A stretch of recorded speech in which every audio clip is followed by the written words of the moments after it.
Brother sister. ನಾವು ಪ್ರಾರ್ಥನೆ ಮಾಡಿಕೊಂಡು ದೇವರ ವಾಕ್ಯದಲ್ಲಿ ಹೋಗೋಣ ಪ್ರಿಯರೇ. ನಮ್ಮನ್ನು ಬಹಳವಾಗಿ ಪ್ರೀತಿ ಮಾಡುವ ನಮ್ಮ ಪ್ರಿಯ ಪರಲೋಕ ತಂದೆ, ಅಪ್ಪ ನೀನು ಉನ್ನತನು, ಮಹೋನ್ನತನು, ಸರ್ವೋನ್ನತನು, ಪರಿಶುದ್ಧನಾದ ದೇವರೇ. ಅಪ್ಪ, ಕಳೆದ ದಿನಗಳೆಲ್ಲ ನಮ್ಮನ್ನು ಕಣ್ಮಣಿಂದ ಕಾದು ಕಾಪಾಡಿ ಈ ಬೆಳಗಿನ ಜಾವದಲ್ಲಿ ಅಪ್ಪ ಈ ಒಂದು ಜೂಮ್ ಮೀಟಿಂಗ್ ಮೂಲಕ ನಾವು ಸಭೆಯಾಗಿ ಕೂಡಿ ಬಂದು ನಿಮ್ಮ ನಾಮವನ್ನು ಆತ್ಮದಿಂದಲೂ ಸತ್ಯದಿಂದಲೂ ಸ್ತುತಿಸುವಂತೆ, ಕೊಂಡಾಡುವಂತೆ ಈ ಕೊಟ್ಟಂತ ಕೃಪೆಗಾಗಿ, ಕರುಣೆಗಾಗಿ, ದಯೆಗಾಗಿ ನಿಮ್ಗೆ ವಂದಿಸ್ತಾ ಇದ್ದೀನಿ ಸ್ವಾಮಿ. ಅಪ್ಪ, ಎಷ್ಟೋ ಜನಗಳಿಗೆ ಇಲ್ಲದ ಭಾಗ್ಯ ಸ್ವಾಮಿ, ಪ್ರತಿ ಮುಂಜಾನೆ ವೇಳೆಯಲ್ಲಿ ಸ್ವಾಮಿ ನಿನ್ನ ಶ್ರೇಷ್ಠವಾದಂತ ಅಮೂಲ್ಯವಾದಂತ ಮಾತುಗಳನ್ನು ಕೇಳುವಂತ ಮಹಾಭಾಗ್ಯವನ್ನು ನಮ್ಮೆಲ್ಲರಿಗೂ ಧಾರಾಳವಾಗಿ ಅನುಗ್ರಹಿಸಿರುವುದಕ್ಕಾಗಿ ನಿಮಗೆ ಸ್ತೋತ್ರಗಳನ್ನು ಸಲ್ಲಿಸ್ತಾ ಇದ್ದೀವಿ ಸ್ವಾಮಿ. ಅಪ್ಪ, ಹೇಳುವಂತ ನನಗೆ ಕರ್ತನೆ, ಕೇಳುವಂತ ನಿಮ್ಮ ಮಕ್ಕಳನ್ನು ಪರಿಶುದ್ಧಾತ್ಮನ ಮೂಲಕ ನೀವು ನಡೆಸಿಕೊಡಬೇಕೆಂದು ಬಿಡ್ತಾ ಇದ್ದೀವಿ ಸ್ವಾಮಿ. ಇದನ್ನ ತಿಳಿಸಲ್ಪಡುವಂತ ಪ್ರತಿಯೊಂದು ಮಾತುಗಳು ನಮ್ಮ ಆತ್ಮಿಕ ಜೀವಿತಗಳನ್ನು ಕಟ್ಟಿ ಸ್ವಾಮಿ ಅನೇಕರನ್ನು ಬಲಪಡಿಸುವಂತ ರೀತಿಯಲ್ಲಿ ಸ್ವಾಮಿ ದೇವ ನಿನ್ನ ಬಳಿಗೆ ನಾವು ಬರ್ಲಿಕ್ಕಾಗುವಂತ ಸ್ವಾಮಿ ಕೃಪೆ ತೋರಿಸಬೇಕೆಂದು ಕುಡಿ ಬಂದ ಪ್ರತಿಯೊಬ್ಬರು ನಿನ್ನ ಹಸ್ತಕ್ಕೊಪ್ಪಿಸಿ ಕೊಡುತ್ತಾ ಎಲ್ಲಾ ಸ್ತುತಿಗನ ಮಾನ ಮಹಿಮೆ ನಿಮಗೆ ಸಲ್ಲಿಸಿ ಕೊಡುತ್ತಾ ಯೇಸು ಕ್ರಿಸ್ತನ ಪರಿಶುದ್ಧವಾದ ನಾಮದಲ್ಲಿ ಪ್ರಾರ್ಥನೆ ಸಮರ್ಪಿಸಿ ಬಿಡಿದ್ದೇನೆ ಪ್ರೀತಿಯ ಪರಲೋಕ ತಂದೆ, ಆಮೆನ್. ಎಲ್ಲರಿಗೂ ಯೇಸು ಕ್ರಿಸ್ತನ ನಾಮದಲ್ಲಿ ವಂದನೆಗಳು ಸಲ್ಲಿಸಿ. ಮೊದಲನೇದಾಗಿ ದೇವರು ಈ ದಿನ ನನಗೆ ಕೊಟ್ಟಂತ ಪ್ರಪ್ರಥಮವಾಗಿ ದೇವರ ವಾಕ್ಯವನ್ನು ಹಂಚುವಂತ ಒಂದು ಕೃಪೆಯನ್ನು ಕೊಟ್ಟಿದ್ದಕ್ಕಾಗಿ ದೇವಾದಿ ದೇವನಿಗೆ ಕೃತಜ್ಞತಾ ಸ್ತೋತ್ರಗಳನ್ನು ಸಲ್ಲಿಸೋನಾಗಿದ್ದೇನೆ. ಅದೇ ರೀತಿಯಾಗಿ ನಮ್ಮ ಕ್ರೈಸ್ಟ್ ಚರ್ಚ್ ಗಾಸ್ಪಲ್ ಮಿನಿಸ್ಟ್ರಿ ಸೇವಕರು, ಅದೇ ರೀತಿಯಾಗಿ ಈ ಕೂಟವನ್ನು ನಡೆಸುವಂತ ರೇಖಾ ಆಂಟಿ ಅವರಿಗೂ ನಾನು ಧನ್ಯವಾದಗಳನ್ನು, ಕೃತಜ್ಞತೆಯನ್ನು, ವಂದನೆಗಳನ್ನು ಸಲ್ಲಿಸ್ತಾ ಇದ್ದೀನಿ ಪ್ರೇರೆ. ಈ ದಿನ ಅದೇ ರೀತಿಯಾಗಿ ಕೂಡಿ ಬಂದಂತ ಎಲ್ಲ ಆತ್ಮೀಯರಿಗೂ ಕೂಡ ಯೇಸು ಕ್ರಿಸ್ತನ ನಾಮದಲ್ಲಿ ನಾವು ವಂದನೆಗಳನ್ನು ಸಲ್ಲಿಸೋನಾಗಿದ್ದೇನೆ ಪ್ರಿಯರೇ. ಈ ದಿನ ಒಂದು ಅಂಶವನ್ನು ನಾವು ನಮ್ಮ ಆತ್ಮಿಕವಾಗಿ ನಾವು ಬೆಳವಣಿಗೆ ಆಗ್ಲಿಕ್ಕೆ ಬೇಕಂತ ಒಂದು ವಿಷಯವನ್ನು ನಾವು ಧ್ಯಾನ ಮಾಡೋಣ ಪ್ರಿಯರೇ. ಈ ಒಂದು ಸಂದೇಶದ ಅಂಶದ ಹೆಸರು ಮಕ್ಕಳಿಗೆ ಸೃಷ್ಟಿ ಕಲಿಸಿಕೊಡುವಂತ ಜೀವಿತ ಪಾಠ. ಮತ್ತೊಂದು ಆವರ್ತಿ ಹೇಳ್ತೀನಿ ಪ್ರಿಯರೇ, ಮಕ್ಕಳಿಗೆ ಅಂದ್ರೆ ಪ್ರಕೃತಿ ಸೃಷ್ಟಿ ಕಲಿಸಿಕೊಡುವಂತ ಒಂದು ಉಪದೇಶ ಆಗಿರ್ಬೋದು ಅಥವಾ ಪಾಠ ಎಂಬ ಅಂಶದೊಟ್ಟಿಗೆ ನಾವು ಈ ದಿನ ಮಾತನಾಡಿಕೊಳ್ಳೋಣ ಪ್ರಿಯರೇ. ಸೃಷ್ಟಿ ಮಕ್ಕಳಿಗೆ ದೇವರ ಮೇಲೆ ಭಕ್ತಿಯನ್ನು ಉಂಟು ಮಾಡುತ್ತದೆ. ನಾವು ಪ್ರಕೃತಿ ಅಂತ ನಾವು ಸೃಷ್ಟಿಯನ್ನು ಅಂತ ನೋಡುವಾಗ ನಾವು ವಾಸ ಮಾಡುವಂತ ಭೂಮಿ ಆಗಿರ್ಬೋದು, ನಾವು ಈ ಕಣ್ಣು ಮುಂದೆ ಕಾಣಿಸುವಂತ ಭೂಮಿ, ನಕ್ಷತ್ರ, ಅದೇ ಭೂಮಿ ಮೇಲೆ ಇರುವಂತಹ ಪ್ರತಿಯೊಂದು ಪ್ರಾಣಿಗಳಿರ್ಬೋದು, ಪಕ್ಷಿಗಳು, ಗಿಡಗಳು, ಸಮುದ್ರ, ಸಾಗರ ಪ್ರತಿಯೊಂದನ್ನು ನಾವು ಸೇರಿಸುವುದಾದ್ರೆ ಅನೇಕ ನಕ್ಷತ್ರಗಳ ಗುಂಪು ಪ್ರತಿಯೊಂದು ನೋಡೋದ್ರೆ ನಾವು ಸೃಷ್ಟಿ ಎಂಬುದಾಗಿ ನಾವು ನೋಡ್ತಾ ಇದೀವಿ. ಇದರಲ್ಲಿ ನಾವು ಎಲ್ಲಾ ಅನೇಕ ವಿಚಾರಗಳನ್ನು ನಾವು ಧ್ಯಾನ ಮಾಡುವುದಿಲ್ಲ ಪ್ರಿಯರೇ. ಜೀವಿಗಳ ಬಗ್ಗೆ ಇದನ್ನ ನಾವು ಧ್ಯಾನ ಮಾಡೋಣ ಪ್ರಿಯರೇ. ಸೃಷ್ಟಿ ಧ್ಯಾನಿಸುವುದಾದ್ರೆ ನಮಗೆ ಬದುಕನ್ನು ಕಲಿಸ್ಕೊಡ್ತಾ ಇದೆ. ಕೆಲವರು ಈ ಸೃಷ್ಟಿಯನ್ನು ನೋಡುವಾಗ ಅನ್ಯ ಜನರು ಆಗಿರ್ಬೋದು, ಯಾರೇ ಆಗಿರ್ಲಿ ಎಷ್ಟು ಸಂತೋಷವಾಗಿದೆ ಎಂಬುದಾಗಿ ಆನಂದ ಪಡ್ತಾರೆ. ಅದೇ ವಿಜ್ಞಾನಿಗಳು ಕೂಡ ಸೃಷ್ಟಿ ವಸ್ತುಗಳನ್ನ ನೋಡಿ ಅದರ ಮೇಲೆ ಧ್ಯಾನ ಮಾಡಿ ಅದರ ಮೇಲೆ ಪ್ರಯೋಗಗಳು ಮಾಡಿ ಅವರ ಹೆಸರನ್ನು ಕೀರ್ತಿಗೆ ಪಡೆದುಕೊಳ್ತಾ ಇದ್ದಾರೆ. ಆದ್ರೆ ದೇವರ ಮಕ್ಕಳಾಗಿರ್ತಕ್ಕಂಥ ನಮಗೆ ಸೃಷ್ಟಿಯನ್ನು ನೋಡಿದ್ರೆ ನಮಗೆ ಒಂದು ಉಪದೇಶ ಅಥವಾ ಒಂದು ಬೋಧನೆಯನ್ನು ಹೇಳ್ಕೊಡ್ತಾ ಇದೆ. ಇದನ್ನ ನಾವು ನೋಡೋದಾದ್ರೆ ಜೀವಿಗಳ ಬಗ್ಗೆ ಅಂದ್ರೆ ಎಲ್ಲ ಸುಮಾರು ಸೃಷ್ಟಿ ಬಗ್ಗೆ ನಾವು ಆಲೋಚನೆ ಮಾಡುತ್ತಾ ಹೋಗುವುದಾದ್ರೆ ಅನೇಕ ವಿಚಾರಗಳಿದೆ. ಅದು ನಾವು ಜೀವ ಪೂರ್ತಿ ಕಾಲ ನಾವು ಸೃಷ್ಟಿಯನ್ನು ಜ್ಞಾನ ಮಾಡಿದ್ರೆ ದೇವರ ಪ್ರಭಾವ ಯಾವ ರೀತಿ ಸೃಷ್ಟಿಯಲ್ಲಿ ಅಂದ್ರೆ ಪ್ರಕೃತಿಯಲ್ಲಿ ಆವರಿಸಿಕೊಂಡಿದೆ ಎಂಬುದಾಗಿ ನೋಡೋದಾದ್ರೆ ನಮಗೆ ಅದು ನಾವು ವರ್ಣಿಸ್ಲಿಕ್ಕೆ ಅಸಾಧ್ಯವಾಗಿದೆ. ಆದ್ರಿಂದ ಈ ದಿನ ನಾವು ಜೀವಿಗಳ ಬಗ್ಗೆ ನಾವು ಧ್ಯಾನ ಮಾಡೋಣ ಪ್ರಿಯರೇ. ಅದಕ್ಕೆ ಸಂಬಂಧಪಟ್ಟಂತ ವಾಕ್ಯ ಧ್ಯಾನ ಮಾಡೋಣ ಪ್ರಿಯರೇ. 145ನೇ ಕೀರ್ತನೆ 15ನೇ ವಚನವನ್ನು ನಾವು ಓದ್ಕೊಳ್ಳೋಣ ಪ್ರಿಯರೇ. 145 ಕೀರ್ತನೆಗಳು 15ನೇ ವಚನ.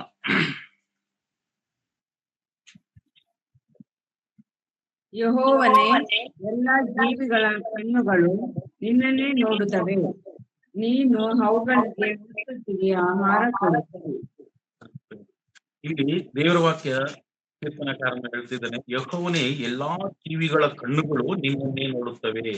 ಅಂದ್ರೆ ಭೂಮಿ ಮೇಲೆ ಹುಟ್ಟತಕ್ಕಂತ ಪ್ರತಿಯೊಂದು ಜೀವಿಗಳು ಕೂಡ ದೇವರನ್ನು ಆಹಾರಕ್ಕೋಸ್ಕರ ಹೊತ್ತಿಗೆ ದೇವರನ್ನು ಎದುರು ನೋಡ್ತದೆ ಎಂಬುದಾಗಿ ಸ್ಪಷ್ಟವಾಗ್ತದೆ. ಎಲ್ಲಾ ಜೀವಿಗಳು, ಸರ್ವ ಜೀವಿಗಳು ಎಂಬುದಾಗಿ ನಾವು ನೋಡುತ್ತೇವೆ. ಈ ಭೂಮಿ ಮೇಲೆ ಭೂಪ್ರಪಂಚದಲ್ಲಿ ಸುಮಾರು ವಿಜ್ಞಾನಿಗಳು ಹೇಳಿದ ಪ್ರಕಾರ 84 ಲಕ್ಷ ಜೀವರಾಶಿಗಳು ಭೂಮಿ ಮೇಲೆ ವಾಸಿಸ್ತವೆ ಎಂಬುದಾಗಿ ತಿಳಿಸಿದ್ದಾರೆ. ಅದರಲ್ಲಿ ನಾವು ಕೂಡ ಸೇರಿದ್ದೀವಿ, ಮನುಷ್ಯರಾಗಿರ್ತಕ್ಕಂಥ ನಾವು ಕೂಡ ಸೇರಿದ್ದೀವಿ ಪ್ರಿಯರೇ. ಆದ್ರೆ ಇಲ್ಲಿ ವಾಕ್ಯ ಸ್ಪಷ್ಟವಾಗಿ ಹೇಳುತ್ತದೆ, ಯೆಹೋವನೇ ಎಲ್ಲಾ ಜೀವಿಗಳು, ಸರ್ವ ಜೀವಿಗಳು ಕಣ್ಣುಗಳು ನಿನ್ನನ್ನೇ ನೋಡುತ್ತದೆ. ಆದ್ರೆ ಪ್ರತಿಯೊಂದು ಪ್ರಾಣಿ ನಮ್ಮ ಕಣ್ಣು ಮುಂದೆ ಕಾಣಿಸುವಂತ ಹಸು, ಮೇಕೆ, ಕುರಿ, ಆ ನಾಯಿ, ಎಮ್ಮೆ ಇವೆಲ್ಲವೂ ನಮ್ಮ ಕಣ್ಣು ಮುಂದೆ ಕಾಣಿಸುವಂತ ಪ್ರತಿಯೊಂದು ಪ್ರಾಣಿಗಳು ಕೂಡ ಅವರ 2 ಕಣ್ಣುಗಳು ದೇವರನ್ನು ನೋಡ್ತದೆ. ಅದೇ ರೀತಿಯಾಗಿ ಇಲ್ಲೊಂದು ಪ್ರಶ್ನೆ ಬರುತ್ತೆ ಪ್ರಿಯರೇ, ಪ್ರತಿ ಮನುಷ್ಯರ ಕಣ್ಣು ದೇವರನ್ನು ನೋಡ್ತಾ ಇದೆಯಾ? ಇಲ್ಲ ಪ್ರಿಯರೇ. ಯಾಕೆಂದ್ರೆ ಯಾಕೆಂದ್ರೆ ದೇವರು ಅವಕ್ಕೆ ನಮ್ಮ ಮನುಷ್ಯರಿಗೆ ಯಾವ ರೀತಿ ಸಂತಾನೋತ್ಪತ್ತಿ ಕೊಟ್ಟಿದ್ದೋ ಅದೇ ರೀತಿಯಾಗಿ ಪ್ರಾರಂಭದಿಂದಲೂ ಆದಾಮನ ಕಾಲದಿಂದಲೂ ಅವು ಕೂಡ ಅದೇ ರೀತಿಯ ಸಂತಾನ ಒಂದು ಪ್ರೋಸೆಸ್ ಅನ್ನು ಕೊಟ್ಟಿದ್ದಾರೆ ದೇವರು. ಆದ್ರೆ ಆವತ್ತಿನಿಂದ ಪ್ರಾಣಿಗಳು ದೇವರನ್ನೇ ಎದುರು ನೋಡ್ತಾ ಇದೆ ಪ್ರಿಯರೇ. ಅಂದ್ರೆ ಆ ಪ್ರತಿಯೊಂದು ಹೊತ್ತಿಗೆ ಇಲ್ಲಿ ವಾಕ್ಯ ಸ್ಪಷ್ಟವಾಗಿ ಹೇಳುತ್ತೆ, ಎಲ್ಲಾ ಜೀವಿಗಳ ಕಣ್ಣುಗಳು ದೇವರನ್ನೇ ನೋಡ್ತಾ ಇದೆ ಎಂಬುದಾಗಿ. ಆ ಹೊತ್ತಿ ಆಹಾರಕ್ಕೋಸ್ಕರ ಅವು ಪ್ರಾರ್ಥನೆ ಮಾಡ್ತವೆ. ನೀನು ಕೈ ತೆರೆದು ಎಲ್ಲಾ ಜೀವಿಗಳ ಇಷ್ಟವನ್ನು ನೆರವೇರಿಸ್ತಿ. ಆ ಪ್ರಾಣಿಗಳ ಇಷ್ಟವನ್ನು ದೇವರೇ ನೆರವೇರಿಸ್ತಾ ಇದ್ದಾರೆ ಎಂಬುದಾಗಿ ವಾಕ್ಯ ಸ್ಪಷ್ಟವಾಗಿ ಹೇಳುತ್ತಾ ಇದೆ ಪ್ರಿಯರೇ. ಆದ್ರೆ ಮನುಷ್ಯರಾಗಿರ್ತಕ್ಕಂಥ ನಾವು ಯಾರನ್ನ ನೋಡ್ತಾ ಇದೀವಿ? ಏನೋ ವಿದ್ಯಾಭ್ಯಾಸ ಮಾಡಿ ಡಾಕ್ಟರ್, ಇಂಜಿನಿಯರು ಆಗಿ ನಾವು ದುಡ್ಡು ಸಂಪಾದನೆ ಮಾಡ್ಬೇಕು, ನಾವು ಚೆನ್ನಾಗಿರ್ಬೇಕು, ಹೆಂಡತಿ ಮಕ್ಕಳನ್ನ ಸಾಕ್ಬೇಕೆಂಬುದು. ಆದ್ರೆ ದೇವ್ರ ಮೇಲೆ ಆತ್ಕೊಳ್ತಾ ಇಲ್ಲ ಮನುಷ್ಯ. ಆದ್ರೆ ತನ್ನ ಕೆಲಸದ ಮೇಲೆ, ತನ್ನ ಒಂದು ಬದುಕಿನ ಮೇಲೆ ಆಲೋಚನೆ ಮಾಡ್ತಾ ಇದ್ದಾನೆ ಹೊರತು, ಡಾಕ್ಟರ್, ಇಂಜಿನಿಯರ್ ಆದ್ರೂ ಕೂಡ ಅವ್ರು ದುಡ್ಡು ಸಂಪಾದನೆ ಮಾಡಿದ್ರು ಯಾರಿಗೂ ಉಪಯೋಗ ಆಗಲ್ಲ. ಅವ್ರಾಗಿರ್ಬೋದು, ಅವ್ರ ಮಕ್ಕಳಿಗಾಗಿರ್ಬೋದು, ಅವ್ರ ಕುಟುಂಬದವ್ರು ಮಾತ್ರ ಜೀವನ ಮಾಡ್ತಾರೆ. ಆದ್ರೆ ಪ್ರಯೋಜನ ಇಲ್ಲ. ಆದ್ರೆ ದೇವ್ರಿಗೆ ಉಪಯೋಗ ಇಲ್ಲ, ಅಕ್ಕಪಕ್ಕದವ್ರಿಗೆ ಉಪಯೋಗ ಇಲ್ಲ. ಅವರು ಒಂದೊತ್ತು ಊಟ ಯಾರಾದ್ರೂ ಬಡವರಿಗೂ ಕೊಡುವಂತ ಮನುಷ್ಯರು ಇಲ್ಲ ಪ್ರಿಯರೇ. ಆದ್ರಿಂದ ಪ್ರಾಣಿಗಳಿಗೆ ಇರ್ತಕ್ಕಂತ ಒಂದು ಇದು ನಮಗಿಲ್ಲ. ಇಲ್ಲ ಎಂಬುದಾಗಿ ನಾವು ಕೇಳಬಹುದು. ಅದೇ ರೀತಿಯಾಗಿ ದೇವರು ಹೇಳ್ತಿದ್ದಾರೆ, ಆದಿಯು ನಾನೇ, ಅಂತ್ಯವೂ ನಾನೇ, ಪ್ರಾರಂಭದಿಂದ ಮೊದಲುಗೊಂಡು, ಅಂದ್ರೆ ಸೃಷ್ಟಿ ಪ್ರಾರಂಭಿಸಿದ ಮೊದಲುಗೊಂಡು ಪ್ರತಿಯೊಂದು ಜೀವಿಗಳನ್ನು ನಾನೇ ಸೃಷ್ಟಿ ಮಾಡಿದೆ, ಅಂತ್ಯದವರೆಗೂ ನಾನೇ ಇದ್ದೀನಿ, ನಾನಲ್ಲದೆ ಬೇರೆ ದೇವರು ಇಲ್ಲ ಎಂಬುದಾಗಿ ಯೆಶಾಯನ ಬರೆದ ಗ್ರಂಥ 44ನೇ ಅಧ್ಯಾಯ 6ನೇ ವಚನ ನಾವು ಓದುವುದಾದ್ರೆ ಪ್ರಿಯರೇ, ಯೆಶಾಯನ ಗ್ರಂಥ 44ನೇ ಅಧ್ಯಾಯ 6ನೇ ವಚನ. ಇಸ್ರಾಯೇಲರ ಅರಸನು ವಿಮೋಚಕನೂ ಆಗಿರುವ ಸೇನಾಧೀಶ್ವರನಾದ ಯೆಹೋವನು ಹೀಗನ್ನುತ್ತಾನೆ, ನಾನೇ ಆದಿಯೂ ಅಂತ್ಯವೂ, ನಾನೇ, ನಾನು ಹೊರತು ಯಾವ ದೇವರೂ ಇಲ್ಲ. ನಾನು ಪುರಾತನದವರನ್ನು ಸೃಷ್ಟಿಯಿಂದ ನನ್ನ ಹಾಗೆ ಯಾರು ಪ್ರಕಟಿಸಿದ್ದಾರೆ ಅಂತಪಡಿಸಿದರೆ ನನ್ನೆದುರಿಗೆ ಹೇಳಿ ಸ್ಥಾಪಿಸಲಿ. ಇಲ್ಲವೇ ಮುಂದಿನವುಗಳನ್ನು ಈಗ ತಿಳಿಸಲಿ. ಭವಿಷ್ಯತ್ತುಗಳನ್ನು ಹೇಳಿ, ಹೆದರಬೇಡಿರಿ, ಅಂಜದಿರಿ. ನಾನು ದೇವರು. ಇಸ್ರಾಯೇಲರ ಅರಸನು ಇಲ್ಲಿ ದೇವರು ಹೇಳ್ತಾ ಇದ್ದಾರೆ, ಸೃಷ್ಟಿ ಪ್ರಾರಂಭದಿಂದ ಮೊದಲುಗೊಂಡು ಪ್ರತಿಯೊಬ್ಬರನ್ನು ನಾನೇ ಸೃಷ್ಟಿ ಮಾಡಿದೆ ಎಂಬುದಾಗಿ ಇಲ್ಲಿ ವಾಕ್ಯ ಸ್ಪಷ್ಟವಾಗಿ ಹೇಳುತ್ತೆ ಪ್ರಿಯರೇ. ಇಸ್ರಾಯೇಲರ ಅರಸನು ವಿಮೋಚಕನೂ ಆಗಿರುವ ಸೇನಾಧೀಶ್ವರನಾದ ಯೆಹೋವನು ಹೀಗನ್ನುತ್ತಾನೆ, ನಾನೇ ಆದಿ, ಅಂತ್ಯವೂ ನಾನೇ. ಅಂದ್ರೆ ಪ್ರಾರಂಭ ಮೊದಲುಗೊಂಡು ಎಲ್ಲವನ್ನು ನಾನೇ ಸೃಷ್ಟಿ ಮಾಡಿದ್ದು, ಪ್ರತಿಯೊಂದು ಜೀವಿಗಳನ್ನು, ಪ್ರತಿಯೊಂದು ಸೃಷ್ಟಿಗಳನ್ನು, ಪ್ರತಿಯೊಂದನ್ನು ನಾನೇ ಸೃಷ್ಟಿ ಮಾಡಿದೆ. ಪ್ರಾರಂಭದ ಮನುಷ್ಯ ನಾನೇ ಎಂಬುದಾಗಿ, ಅದನ್ನು ಅಂತ್ಯವೂ ನಾನೇ, ನಾನು ಹೊರತು ಬೇರೆ ದೇವರು ಇಲ್ಲ ಎಂಬುದಾಗಿ ವಾಕ್ಯ ಸ್ಪಷ್ಟವಾಗಿ. ನಾನು ಪುರಾತನದವರನ್ನು ಸೃಷ್ಟಿಸಿದವನು. ಅಂದ್ರೆ ಮನುಷ್ಯನಿಗೆ ಯಾವ ರೀತಿ ಅವಯವಗಳನ್ನು ಕೊಡಬೇಕು, ಅಥವಾ ಕಣ್ಣುಗಳನ್ನು ಕೊಡಬೇಕು, ಎಲ್ಲೆಲ್ಲಿ ಮನುಷ್ಯನಿಗೆ ಕಿವಿ, ಮೂಗು, ಕಣ್ಣು, ಬಾಯಿ ಇವೆಲ್ಲವನ್ನು ಆ ಎಲ್ಲಿ ನಿರ್ಮಿಸಬೇಕೆಂಬುದಾಗಿ ದೇವರು ಇಲ್ಲಿ ನೋಡುವಾಗ, ಮನುಷ್ಯನು ತನ್ನ ಕೈಯಾರೆ ಮನುಷ್ಯನು ದೇವರು ತನ್ನ ಕೈಯಿಂದ ಮನುಷ್ಯನನ್ನು ಸೃಷ್ಟಿ ಮಾಡಿದ್ದಾರೆ. ಪ್ರತಿಯೊಂದು ಪ್ರಾಣಿ ಪಕ್ಷಿಗಳನ್ನು ದೇವರೇ, ಅಂದ್ರೆ ನಾನೇ ಪ್ರಾರಂಭ, ನಾನೇ ಅಂತ್ಯ, ನನ್ನ ಹೊರತು ಯಾರು ದೇವರಲ್ಲ ಎಂಬುದಾಗಿ ವಾಕ್ಯ ಹೇಳಿದ ಪ್ರಕಾರ, ನಾನು ಪುರಾತನದವಳನ್ನು, ಅಂದ್ರೆ ಭೂಮಿ, ಆಕಾಶ, ಪ್ರತಿಯೊಂದು ಸೃಷ್ಟಿಸಿದ ಅಂದಿನಿಂದ ನನ್ನ ಹಾಗೆ ಯಾರು ಪ್ರಕಟಿಸಿಕೊಂಡಿದ್ದಾರೆ, ನಾನೇ ಎಂಬುದಾಗಿ. ಆದ್ರೆ ನಾವು ಏನ್ ಮಾಡಿದೀವಿ ಪ್ರಿಯರೇ, ಈಗ ನಾವು ದೇವರನ್ನು ಮರೆತೋಗಿದ್ದೀವಿ. ಈಗ ನಾವು ಕಣ್ಣಿಗೆ ಕಾಣಿಸುವಂತ ಒಂದು ತಾಜ್ ಮಹಲ್ ಕಟ್ಟಿದವರು ಯಾರು ಅಂದ್ರೆ ಒಂದು ಹೆಸರನ್ನು ಹೇಳ್ಬೋದು. ಅಂದ್ರೆ ಶಹಜಹಾನ್ ಅಂತ. ಅವಳು ತನ್ನ ಹೆಂಡತಿ ಒಂದು ನೆನಪಿಗೋಸ್ಕರ ಒಂದು ತಾಜ್ ಮಹಲ್ ಅನ್ನು ಕಟ್ತಾರೆ ಎಂಬುದಾಗಿ.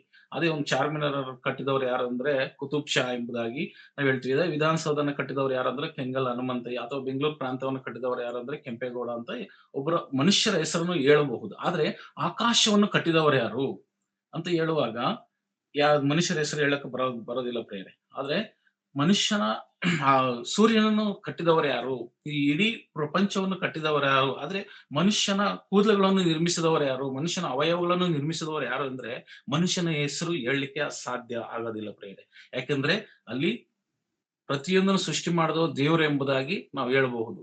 ಆದ್ರೆ ಈ ಒಂದು ಪರಿಜ್ಞಾನ ಮನುಷ್ಯರಿಗೆ ಬರ್ತಾ ಇಲ್ಲ ಪ್ರಿಯರೇ. ಯಾಕೆಂತಂದ್ರೆ ಅವರು ಈ ಲೋಕದ ಸಂಬಂಧವಾದವುಗಳನ್ನು ನೋಡ್ತಾ ಇದಾರೆ ಹೊರತು ಅಲ್ಪಕಾಲದ ಈ ಪಾಪ ಭೋಗಗಳನ್ನು ಕುರಿತು ಅದರ ಬಗ್ಗೆ ತಿಳಿಸ್ತಾ ಇದಾರೆ ಹೊರತು ಈಗ ಪ್ರಾಣಿ ಪಕ್ಷಿಗಳು ತನ್ನ ಮಕ್ಕಳಿಗೆ ದೇವರು ಯಾರೆಂಬುದಾಗಿ ಕಲಿಸ್ಕೊಡ್ತಾ ಇದೆ. ಒಂದು ಪ್ರೋಸೆಸ್ ನಡೀತಾ ಇದೆ ಪ್ರಿಯರ ಅವುಗಳಲ್ಲಿ. ಯಾಕೆಂದ್ರೆ ವಾಕ್ಯ ಹೇಳ್ತದೆ, ಯೋಬನ ಬರೆದ ಪತ್ರಿಕೆ 38ನೇ ಅಧ್ಯಾಯ 41ನೇ ವಚನ ನಾವು ನೋಡುವುದಾದ್ರೆ,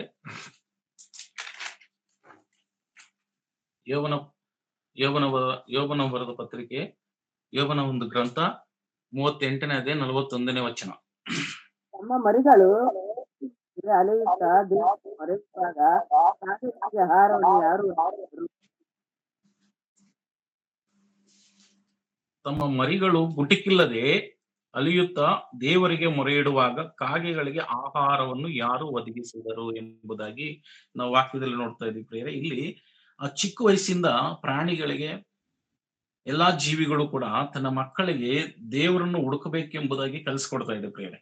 ಇಲ್ಲಿ ತಮ್ಮ ಮರಿಗಳು ಗುಟಿಕ್ಕಿಲ್ಲದೆ ಅಲಿಯುತ್ತಾ ದೇವರಿಗೆ ಮೊರೆ ಇಟ್ರು. ಇಲ್ಲಿ ನೋಡ್ತಾ ಇದೀವಿ, ಕಾಗೆಗಳು ಮೊರೆ ಇಡ್ತಾ ಇಲ್ಲ ಪ್ರಿಯರೇ, ತಮ್ಮ ಮರಿಗಳು ದೇವರಿಗೆ ಪ್ರಾರ್ಥನೆ ಮಾಡ್ತಾ ಇದೆ. ನಮಗೆ ಇವತ್ತು ಆಹಾರ ಬೇಕು, ನಮ್ಮ ತಾಯಿ ಕಾಗೆ ಆಗಿರ್ತಕ್ಕಂಥ ಆಚೆ ಹೋಗಿದ್ದಾರೆ, ನೀವು ಕರುಣೆ ತೋರಿಸಬೇಕು, ನಮಗೆ ದಯೆ ತೋರಿಸಬೇಕು, ಯಾರೋ ಒಬ್ರು ನಮಗೋಸ್ಕರ ಒಂದು ಆಹಾರವನ್ನ ತಿಂದಿ ಬಿಸಾಕಿರ್ತಕ್ಕಂಥ ಒಂದು ಎಲೆಯಲ್ಲಿ ಅಥವಾ ತಟ್ಟೆಯಲ್ಲಿ ಬಿಸಾಕಿರೋದನ್ನ ನಮ್ಮ ತಾಯಿ ಎತ್ಕೊಂಡ್ ಬರ್ಬೇಕಂತ ಪ್ರತಿಯೊಂದು ದಿನವೂ ಕೂಡ ಕಾಗೆ ಮರಿಗಳು ಪ್ರಾರ್ಥನೆ ಮಾಡ್ತವೆ. ಕಾಗೆ ಮರಿಗಳು ಮಾತ್ರವಲ್ಲ, ಪ್ರತಿಯೊಂದು ಪ್ರಾಣಿಗಳು ಕೂಡ ಆ ರೀತಿಯಾಗಿ ದೇವರಿಗೆ ಮೊರೆ ಇಡ್ತದೆ. ಆದ್ರೆ ಮನುಷ್ಯರಾಗಿರ್ತಕ್ಕಂಥ ನಾವು ಹುಟ್ಟಿದ ಅಂದಿನಿಂದ ಮಕ್ಕಳಿಗೆ ದೇವರು ಯಾರೆಂಬುದಾಗಿ ನಾವು ಪ್ರಕಟಪಡಿಸ್ತಾ ಇಲ್ಲ ಪ್ರಿಯರೇ. ನಮ್ಮ ಮಕ್ಕಳಿಗೆ ನಾವು ಹುಟ್ಟಿದಾಗಿಂದ ಅವರಿಗೆ ಬುದ್ಧಿ ಮಾತುಗಳನ್ನ ಹೇಳ್ತೀವಿ. ಉದಾಹರಣೆಗೆ ನಮ್ಮ ಮಕ್ಕಳು ಚಿಕ್ಕ ವಯಸ್ಸಲ್ಲಿ ಎಲ್ಲ ತನ್ನ ತಾಯಿ ತನ್ನ ಮಕ್ಕಳಿಗೆ ಎಲ್ಲವನ್ನು ನೋಡ್ಕೊಳ್ತಾ ಇರ್ತಾರೆ.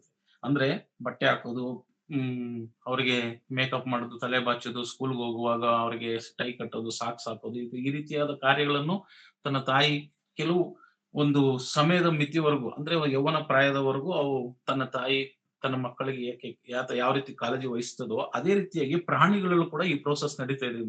ಅಂದ್ರೆ ಕಾಗೆ ಮರಿಗಳು ಪ್ರತಿದಿನ ತನ್ನ ತಾಯಿಯನ್ನು ನೋಡ್ತದೆ, ದೇವರಿಗೆ ಮೊರೆ ಇಡ್ತಾ ಇರ್ತದೆ. ತನ್ನ ಆಹಾರ ಒತ್ತಿಗೋಸ್ಕರ ಆಹಾರಕ್ಕೋಸ್ಕರ ತನಗೆ ಏನ್ ಬೇಕೆಂಬುದಾಗಿ ಕಾಗೆಗಳು ತನ್ನ ಮಕ್ಕಳಿಗೆ ತಿಳಿಸಿಕೊಟ್ಟುವ ಪ್ರಕಾರ ಪ್ರತಿಯೊಂದು ಪ್ರಾಣಿಗಳು ಅದೇ ರೀತಿಯಾಗಿ ಕೀರ್ತನೆ 104:21 ನಾವು ನೋಡ್ತೀವಿ ಪ್ರಿಯರೇ, ಸಿಂಹದ ಮರಿಗಳು ಕೂಡ ಮೊರೆ ಇಡ್ತದೆ ಎಂಬುದಾಗಿ ವಾಕ್ಯದಲ್ಲಿ ನಾವು ನೋಡ್ತೀವಿ ಪ್ರಿಯರೇ. ಸಿಂಹದ ಮರಿಗಳು, ಕೀರ್ತನೆಗಳ ಗ್ರಂಥ 104:21. ನೀನು ಕತ್ತಲೆಯನ್ನು ಬರಮಾಡಲು ರಾತ್ರಿಯಾಗುತ್ತದೆ, ಆಗ ಕಾಡಿನ ಮೃಗಗಳೆಲ್ಲ ಹೊರಬರುತ್ತವೆ, ಪ್ರಾಯದ ಸಿಂಹಗಳು ಬೇಟೆಗಾಗಿ ಗರ್ಜಿಸುತ್ತವೆ, ದೇವರಿಂದ ಆಹಾರವನ್ನು ಕೇಳಿಕೊಳ್ಳುತ್ತವೆ. ಇಲ್ಲಿ ಪ್ರಾಯದ ಸಿಂಹಗಳು ಬೇಟೆಗಾಗಿ ಗರ್ಜಿಸುತ್ತವೆ. ಇಲ್ಲಿ ತೆಲುಗು ಬೈಬಲ್ ನೋಡಿದ್ರೆ ನಾವು ಸಿಂಹದ ಮರಿಗಳು ಅಂತ ಇದೆ, ಮರಿಗಳು ಅಂತ ಎಂಬುದಾಗಿ. ಇಲ್ಲಿ ಪ್ರಾಯದ ಸಿಂಹಗಳು ಅಂದ್ರೆ ಚಿಕ್ಕ ಮರಿಗಳಾಗಿರ್ಬೋದು, ಯೌವನದಲ್ಲಿ ಇರ್ತಕ್ಕಂಥ ಪ್ರಾಯದ ಸಿಂಹಗಳಾಗಿರ್ಬೋದು, ಬೇಟೆಗಾಗಿ ಗರ್ಜಿಸುತ್ತವೆ, ದೇವರಿಂದ ಆಹಾರವನ್ನು ಕೇಳಿಕೊಳ್ಳುತ್ತವೆ. ಇವು ಮೊರೆ ಇಡ್ತಾ ಇದೆ. ಆದ್ರೆ ನಮ್ಮ ಮಕ್ಕಳಿಗೆ ನಾವು ದೇವರು ಪ್ರತಿಯೊಂದು ವಿಚಾರಕ್ಕೂ, ದೇವರಿಗೆ ಈಗ ದೇವರು ಪ್ರತಿಯೊಂದು ಸೃಷ್ಟಿ ಮಾಡಿ ನಮಗೆ ಆಹಾರ ಪದಾರ್ಥಗಳನ್ನು ಕೊಟ್ಟಿದ್ದಾರೆ. ನಮ್ಮ ಮಕ್ಕಳಿಗೆ ಕೆಲವೊಂದು ಆಹಾರ ಪದಾರ್ಥಗಳು ಇಷ್ಟ, ಒಂದು ಕ್ಯಾರೆಟ್ ಇಷ್ಟ, ಇಲ್ಲ ಒಂದು ಟೊಮಾಟೊ ಇಷ್ಟ, ಒಂದು ಈ ರೀತಿಯಾಗಿ ತರಕಾರಿಗಳು ಇಷ್ಟಪಡುವಾಗ ಆ ಇಷ್ಟಪಟ್ಟಂತ ವಸ್ತುಗಳನ್ನು ನೋಡಿ ನಾವು ಏನ್ ಹೇಳ್ಕೊಡ್ಬೇಕು ಅವರಿಗೆ, ಇದು ಮಗನೇ, ಪ್ರಿಯ ಮಗನೇ, ಇದು ದೇವರು ಉಂಟು ಮಾಡಿ ಕೊಟ್ಟಿದ್ದಾರೆ ನಮಗೋಸ್ಕರ, ಅವು ದೇವ್ರಿಗೋಸ್ಕರ ನಾವು ನಾವು ಕೇಳಿಕೊಳ್ಳುವಾಗ ನಮಗೆ ಇಷ್ಟವಾದಂತ ವಸ್ತುಗಳು ನಮ್ಮಲ್ಲಿ ನೆರವೇರಿಸ್ತಾರೆ ಎಂಬುದಾಗಿ ನಾವು ಕೂಡ ಆ ಮಕ್ಕಳಿಗೆ ನಾವು ತಿಳಿಸ್ಕೊಡ್ಬೇಕು. ನಾವು ಪ್ರಾರ್ಥನೆ ಮಾಡೋದನ್ನ ಕಲಿಸ್ಕೊಡ್ಬೇಕು. ನಾವು ದೇವರ ವಾಕ್ಯವನ್ನು ಓದುವಂತದ್ದು ಕಲಿಸ್ಕೊಡ್ಬೇಕು. ಯಾಕೆಂದ್ರೆ ಮನೆಯೇ ಮೊದಲ ಪಾಠಶಾಲೆ ಎಂಬುದಾಗಿ ನಾವು ಹೇಳಿದ ಪ್ರಕಾರ ತಂದೆ ತಾಯಿಗಳೇ ಮೊದಲ ಗುರುಗಳು ಮಕ್ಕಳಿಗೆ. ಹುಟ್ಟಿದಾಗಿಂದ ನಮ್ಮನ್ನು ನೋಡ್ತಾ ಇರ್ತಾರೆ, ನಮ್ಮನ್ನ ಅಬ್ಸರ್ವ್ ಮಾಡ್ತಾ ಇರ್ತಾರೆ, ನಮ್ಮನ್ನು ಅನುಸರಿಸ್ತಾ ಇರ್ತದೆ. ನಮ್ಮ ತಂದೆ ಏನ್ ಮಾಡ್ತಾರೆ, ನಮ್ಮ ತಾಯಿ ಏನ್ ಮಾಡ್ತಾರೆ ಮನೆಯಲ್ಲಿ, ಯಾವ ರೀತಿ ಅವರ ವರ್ತನೆ ಇದೆ, ಯಾವ ರೀತಿ ಅವರ ಬಾಯಿ ಮಾತುಗಳಿದೆ, ಅವರ ಮಾತುಗಳು ಕೆಟ್ಟದಾಗಿ ಮಾತಾಡ್ತಾ ಇದ್ದಾರಾ ಅಥವಾ ಹೊಲಸಾಗಿ ಮಾತಾಡ್ತಾ ಇದ್ದಾರಾ, ಇಲ್ಲ ದೇವ್ರನ್ನು ಸ್ತುತಿಸುವಂತ ಮಾತುಗಳು ಮಾತಾಡ್ತಾರ, ಇನ್ನೊಬ್ಬರ ಮನಸ್ಸನ್ನು ನೋವುಪಡಿಸುವಂತ ಮಾತುಗಳು ಪ್ರತಿಯೊಂದು ಕೂಡ ನಮ್ಮ ಮಕ್ಕಳು ನಮ್ಮ ಮನೆಯಲ್ಲಿ ನಮ್ಮನ್ನ ಅಬ್ಸರ್ವ್ ಮಾಡ್ತಾ ಇರ್ತಾರೆ. ನಾವು ಪ್ರಾರ್ಥನೆ ಮಾಡಿದ್ರೆ ಅವರು ಕೂಡ ಮೊಣಕಾಲ ಹಾಕಿ ಪ್ರಾರ್ಥನೆ ಮಾಡ್ತಾರೆ. ನಾವು ಬೈಬಲ್ ಓದಿದ್ರೆ ಅವರು ಕೂಡ ಬೈಬಲ್ ಓದ್ತಾರೆ. ನಾವು ದೇವ್ರನ್ನ ನಾವು ಸಭೆಗೆ ಸರಿಯಾದ ಸಮಯಕ್ಕೆ ಸಭೆಗೆ ಹೋಗ್ತಾ ಇದೀವಾ, ಆ ಸಮಯ ವ್ಯರ್ಥ ಮಾಡ್ತಾ ಇಲ್ವಾ ಎಂಬುದಾಗಿ ಪ್ರತಿಯೊಂದು ಕೂಡ ಮಕ್ಕಳಿಗೆ ನಾವು ಹೇಳ್ಕೊಡ್ಬೇಕು. ಇದು ಪ್ರಾಣಿ ಪಕ್ಷಿಗಳೇ ತನ್ನ ಮಕ್ಕಳಿಗೆ ಹೇಳ್ಕೊಡುತ್ತಿರುವಾಗ ಮನುಷ್ಯರಿಗೆ ಒಂದು ವಿಶೇಷವಾದಂತ ಜ್ಞಾನ ದೇವರು ವಿಶೇಷ ಹೆಚ್ಚಾಗಿ ಕೊಟ್ಟಿದ್ದಾರೆ. ಆದ್ರೆ ಆಕಾಶದಲ್ಲಿ ಹಾರಾಡುವಂತ ಪಕ್ಷಿಗಳನ್ನ ನೋಡ್ರಿ, ಅವ್ರು ಬಿತ್ತುವುದಿಲ್ಲ, ಕೊಯ್ಯುವುದಿಲ್ಲ, ಕಣಜಗಳಲ್ಲಿ ಕೂಡಿಸಿಟ್ಟುಕೊಳ್ಳುವುದಿಲ್ಲ ಎಂಬುದಾಗಿ ವಾಕ್ಯ ಹೇಳಿದ ಪ್ರಕಾರ ಆದರೂ ದೇವರು ಅವ್ರನ್ನ ಅದನ್ನ ಸಾಕಿ ಸಲಹುತ್ತಿದ್ದಾನೆ ಎಂಬುದಾಗಿ ವಾಕ್ಯ ಸ್ಪಷ್ಟವಾಗಿ ಹೇಳುತ್ತಿರುವಾಗ ದೇವರು ನಮಗೆ ಒಂದು ಆಲೋಚನಾ ಶಕ್ತಿಯನ್ನು ಕೊಟ್ಟಿದ್ದಾರೆ ಪ್ರಿಯರೇ.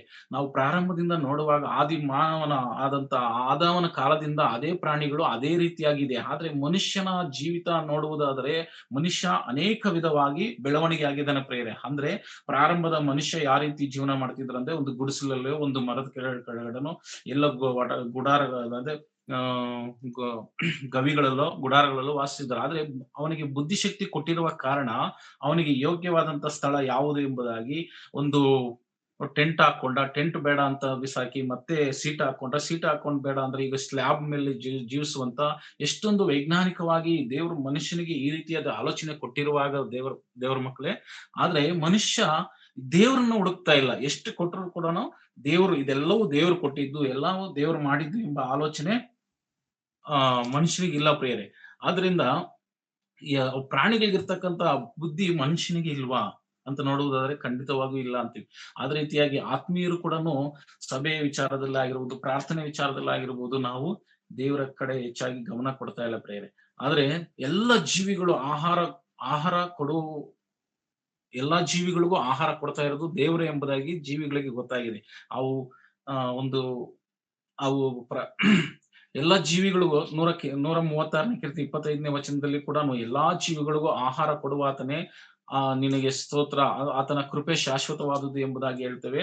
ಅದೇ ರೀತಿಯಾಗಿ ಯೋವೇಲನ ಗ್ರಂಥ 1:26ರಲ್ಲೂ ಕೂಡ ಎಲ್ಲಾ ಜೀವಿಗಳು ತಲೆ ಎತ್ತಿ ದೇವರಿಗೆ ಮೊರೆ ಇಡ್ತದೆ ಎಂಬುದಾಗಿ ವಾಕ್ಯದಲ್ಲಿ ಕೇಳುತ್ತೇವೆ ಪ್ರಿಯರೇ. ಆ ರೀತಿ ಪ್ರಾಣಿಗಳಿಗಿರುತ್ತ ವಿಶ್ವಾಸ, ನಂಬಿಕೆ ಒಂದು ಮನುಷ್ಯರಿಗೆ ಇಲ್ವಲ್ಲ ಎಂಬುದು ಈ ದಿನಗಳಲ್ಲಿ ಬಹಳ ದುಃಖದ ಸಂಗತಿಯಾಗಿದೆ ಪ್ರಿಯರೇ. ಆದ್ರಿಂದ ನಾವು ದೇವರ ಮಕ್ಕಳಾಗಿರ್ತಕ್ಕಂಥ ನಾವು ನಮ್ಮ ಮಕ್ಕಳಿಗೆ ಏನೆಲ್ಲ ಕಲಿಸ್ಕೊಡ್ಬೇಕು ಅದನ್ನು ಮಾತ್ರ ನಾವು ಕಲಿಸ್ಕೊಡ್ಬೇಕೆಂಬುದಾಗಿ ಕೇಳ್ಕೊತೇವೆ ಪ್ರಿಯರೇ. ಆದ್ರಿಂದ ಆ ಪ್ರಾಣಿಗಳು ಒಂದು ಪ್ರಾಯದವರೆಗೆ ತನ್ನ ಮಕ್ಕಳಿಗೆ ಆಹಾರವನ್ನು ಕೊಡುವುದನ್ನು ನೋಡ್ತಾ ಇರ್ತೀವಿ, ಹಾಲು ಕೊಡುವುದನ್ನು ನೋಡ್ತಾ ಇರ್ತೀವಿ. ಆದ್ರೆ ಇನ್ನು ದೊಡ್ಡದಾದ್ರೂ ಅದು ದೊಡ್ಡ ಪ್ರಾಣಿ ಆದ್ರೂ ಕೂಡ ಅದು ಹಾಲು ಕುಡಿಯಕ್ ಹೋದ್ರೆ ಅದು ಪ್ರಾಣಿ ಏನ್ ಮಾಡುತ್ತಂದ್ರೆ ಕಾಲಲ್ಲಿ ಸ್ವಲ್ಪ ಒದ್ದು ಬಿಡುತ್ತದೆ. ಅಂದ್ರೆ ಇಷ್ಟು ದಿವಸಗಳ ಕಾಲ ನಿನ್ನನ್ನು ಸಾಕಿ ಸಲಹಿ ಬೆಳೆಸಿದ್ದೇನೆ, ನಿನಗೆ ದಾರಿ ತೋರಿಸಿರ್ತಕ್ಕಂತ ಬೆಳೆಸಿದಾಗ ಆ ಮಗು ಪ್ರಾಣಿಯಾಗಿರ್ತಕ್ಕಂಥದ್ದು ಇಷ್ಟು ದಿವಸ ನಮ್ಮಮ್ಮ ಸಾಕ್ತು ಈಗ ನನ್ನ ಒದ್ದು ಬಿಡ್ತು ಅಂತ ಹೇಳಿ ತನ್ನ ಮನಸ್ಸಿಗೆ ನೋವು ಪಡಿಸಿಕೊಂಡು ಮನುಷ್ಯರ ಹಾಗೆ ನನ್ಗೆ ಯಾರು ಇಲ್ಲ, ನನಗೆ ಈ ತರ ಮಾಡ್ಬಿಟ್ರು ಅಂತ ಹೇಳಿ ಅದು ಹೋಗಿ ಆತ್ಮಹತ್ಯೆ ಮಾಡ್ಕೊಳ್ಳೋದಿಲ್ಲ.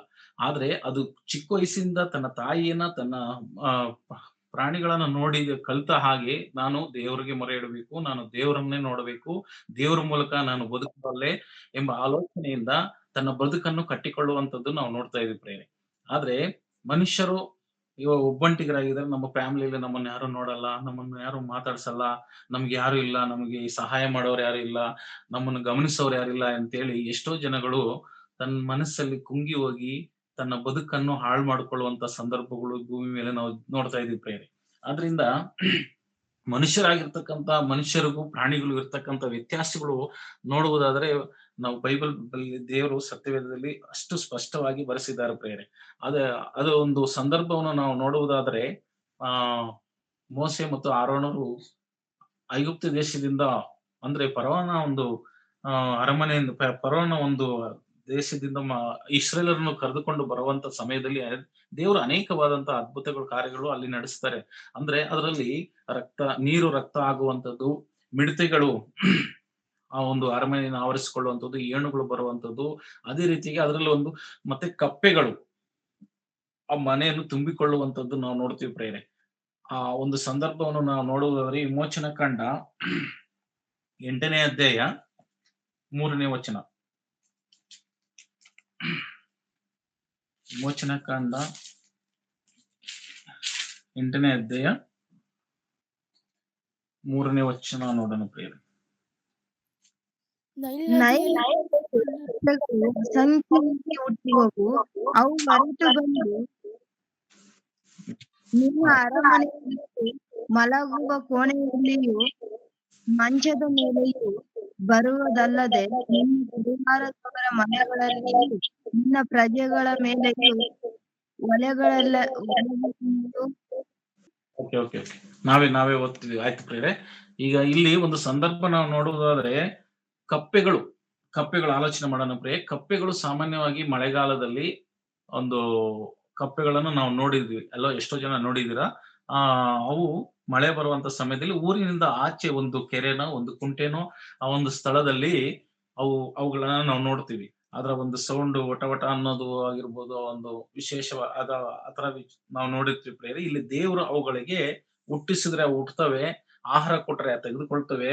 ನೀವು ಇಂಥ ಸ್ಥಳಕ್ಕೆ ಹೋಗ್ಬೇಕಂದ್ರೆ ಅಂತ ಸ್ಥಳಕ್ಕೆ ಹೋಗ್ತವೆ. ಅಂತ ಸ್ಥಳದಲ್ಲಿ ನೀವು ಆ ದೇವ್ರು ಏನ್ ಹೇಳ್ತಾರೋ ಅದರ ಪ್ರಕಾರ ನೀವು ಸಾಯ್ಬೇಕಂದ್ರೂ ಅಲ್ಲಿ ಸತ್ತೋಗ್ತವೆ ಪ್ರೇರಿ. ಇಂಥ ಒಂದು ಸಂದರ್ಭ ಕಪ್ಪೆಗಳಲ್ಲಿ ನಾವು ನೋಡುವುದು.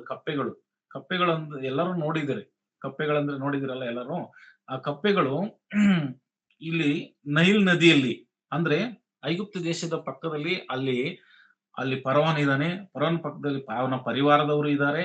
ಅದೇ ರೀತಿಯಾಗಿ ಇಸ್ರೇಲ್ ಜನರು ಕೂಡ ಅಲ್ಲಿ ವಾಸ ಮಾಡ್ತಾ ಇದ್ದಾರೆ. ಅಲ್ಲಿ ದೇವರು ಆಜ್ಞಾಪಿಸಿದೇನೆಂದ್ರೆ ನೀವು ಫರೋಹನ ಅರಮನೆಗೆ ಮಾತ್ರ ಹೋಗ್ಬೇಕೆಂಬುದಾಗಿ. ಅದರ ಮಾತಿನ ಅನುಗುಣವಾಗಿಯೇ ಆ ಕಪ್ಪೆಗಳು ಈಗ ನಾವು ಹೆಬ್ಬಾಳ ಒಂದು ಕೆರೆಯಲ್ಲಿ ಕಪ್ಪೆಗಳು ಅಂತ ಹೆಬ್ಬಾಳದಲ್ಲಿ ಇದೀವಿ ಅಂತೀವಿ. ಹೆಬ್ಬಾಳದಿಂದ ಮೆಜೆಸ್ಟಿಕ್ ಹೋಗ್ಬೇಕಂದ್ರೆ ಅವರು ನಡೆದು ಎಲ್ಗೆ ಹೋಗ್ಬೇಕು? ಮೆಜೆಸ್ಟಿಕ್ ಅಲ್ಲಿ ಫರೋಹನ ಅರಮನೆ ಇದೆ ಅಂತ ತಿಳ್ಕೊಳ್ಳಿ ಪ್ರಿಯರೇ.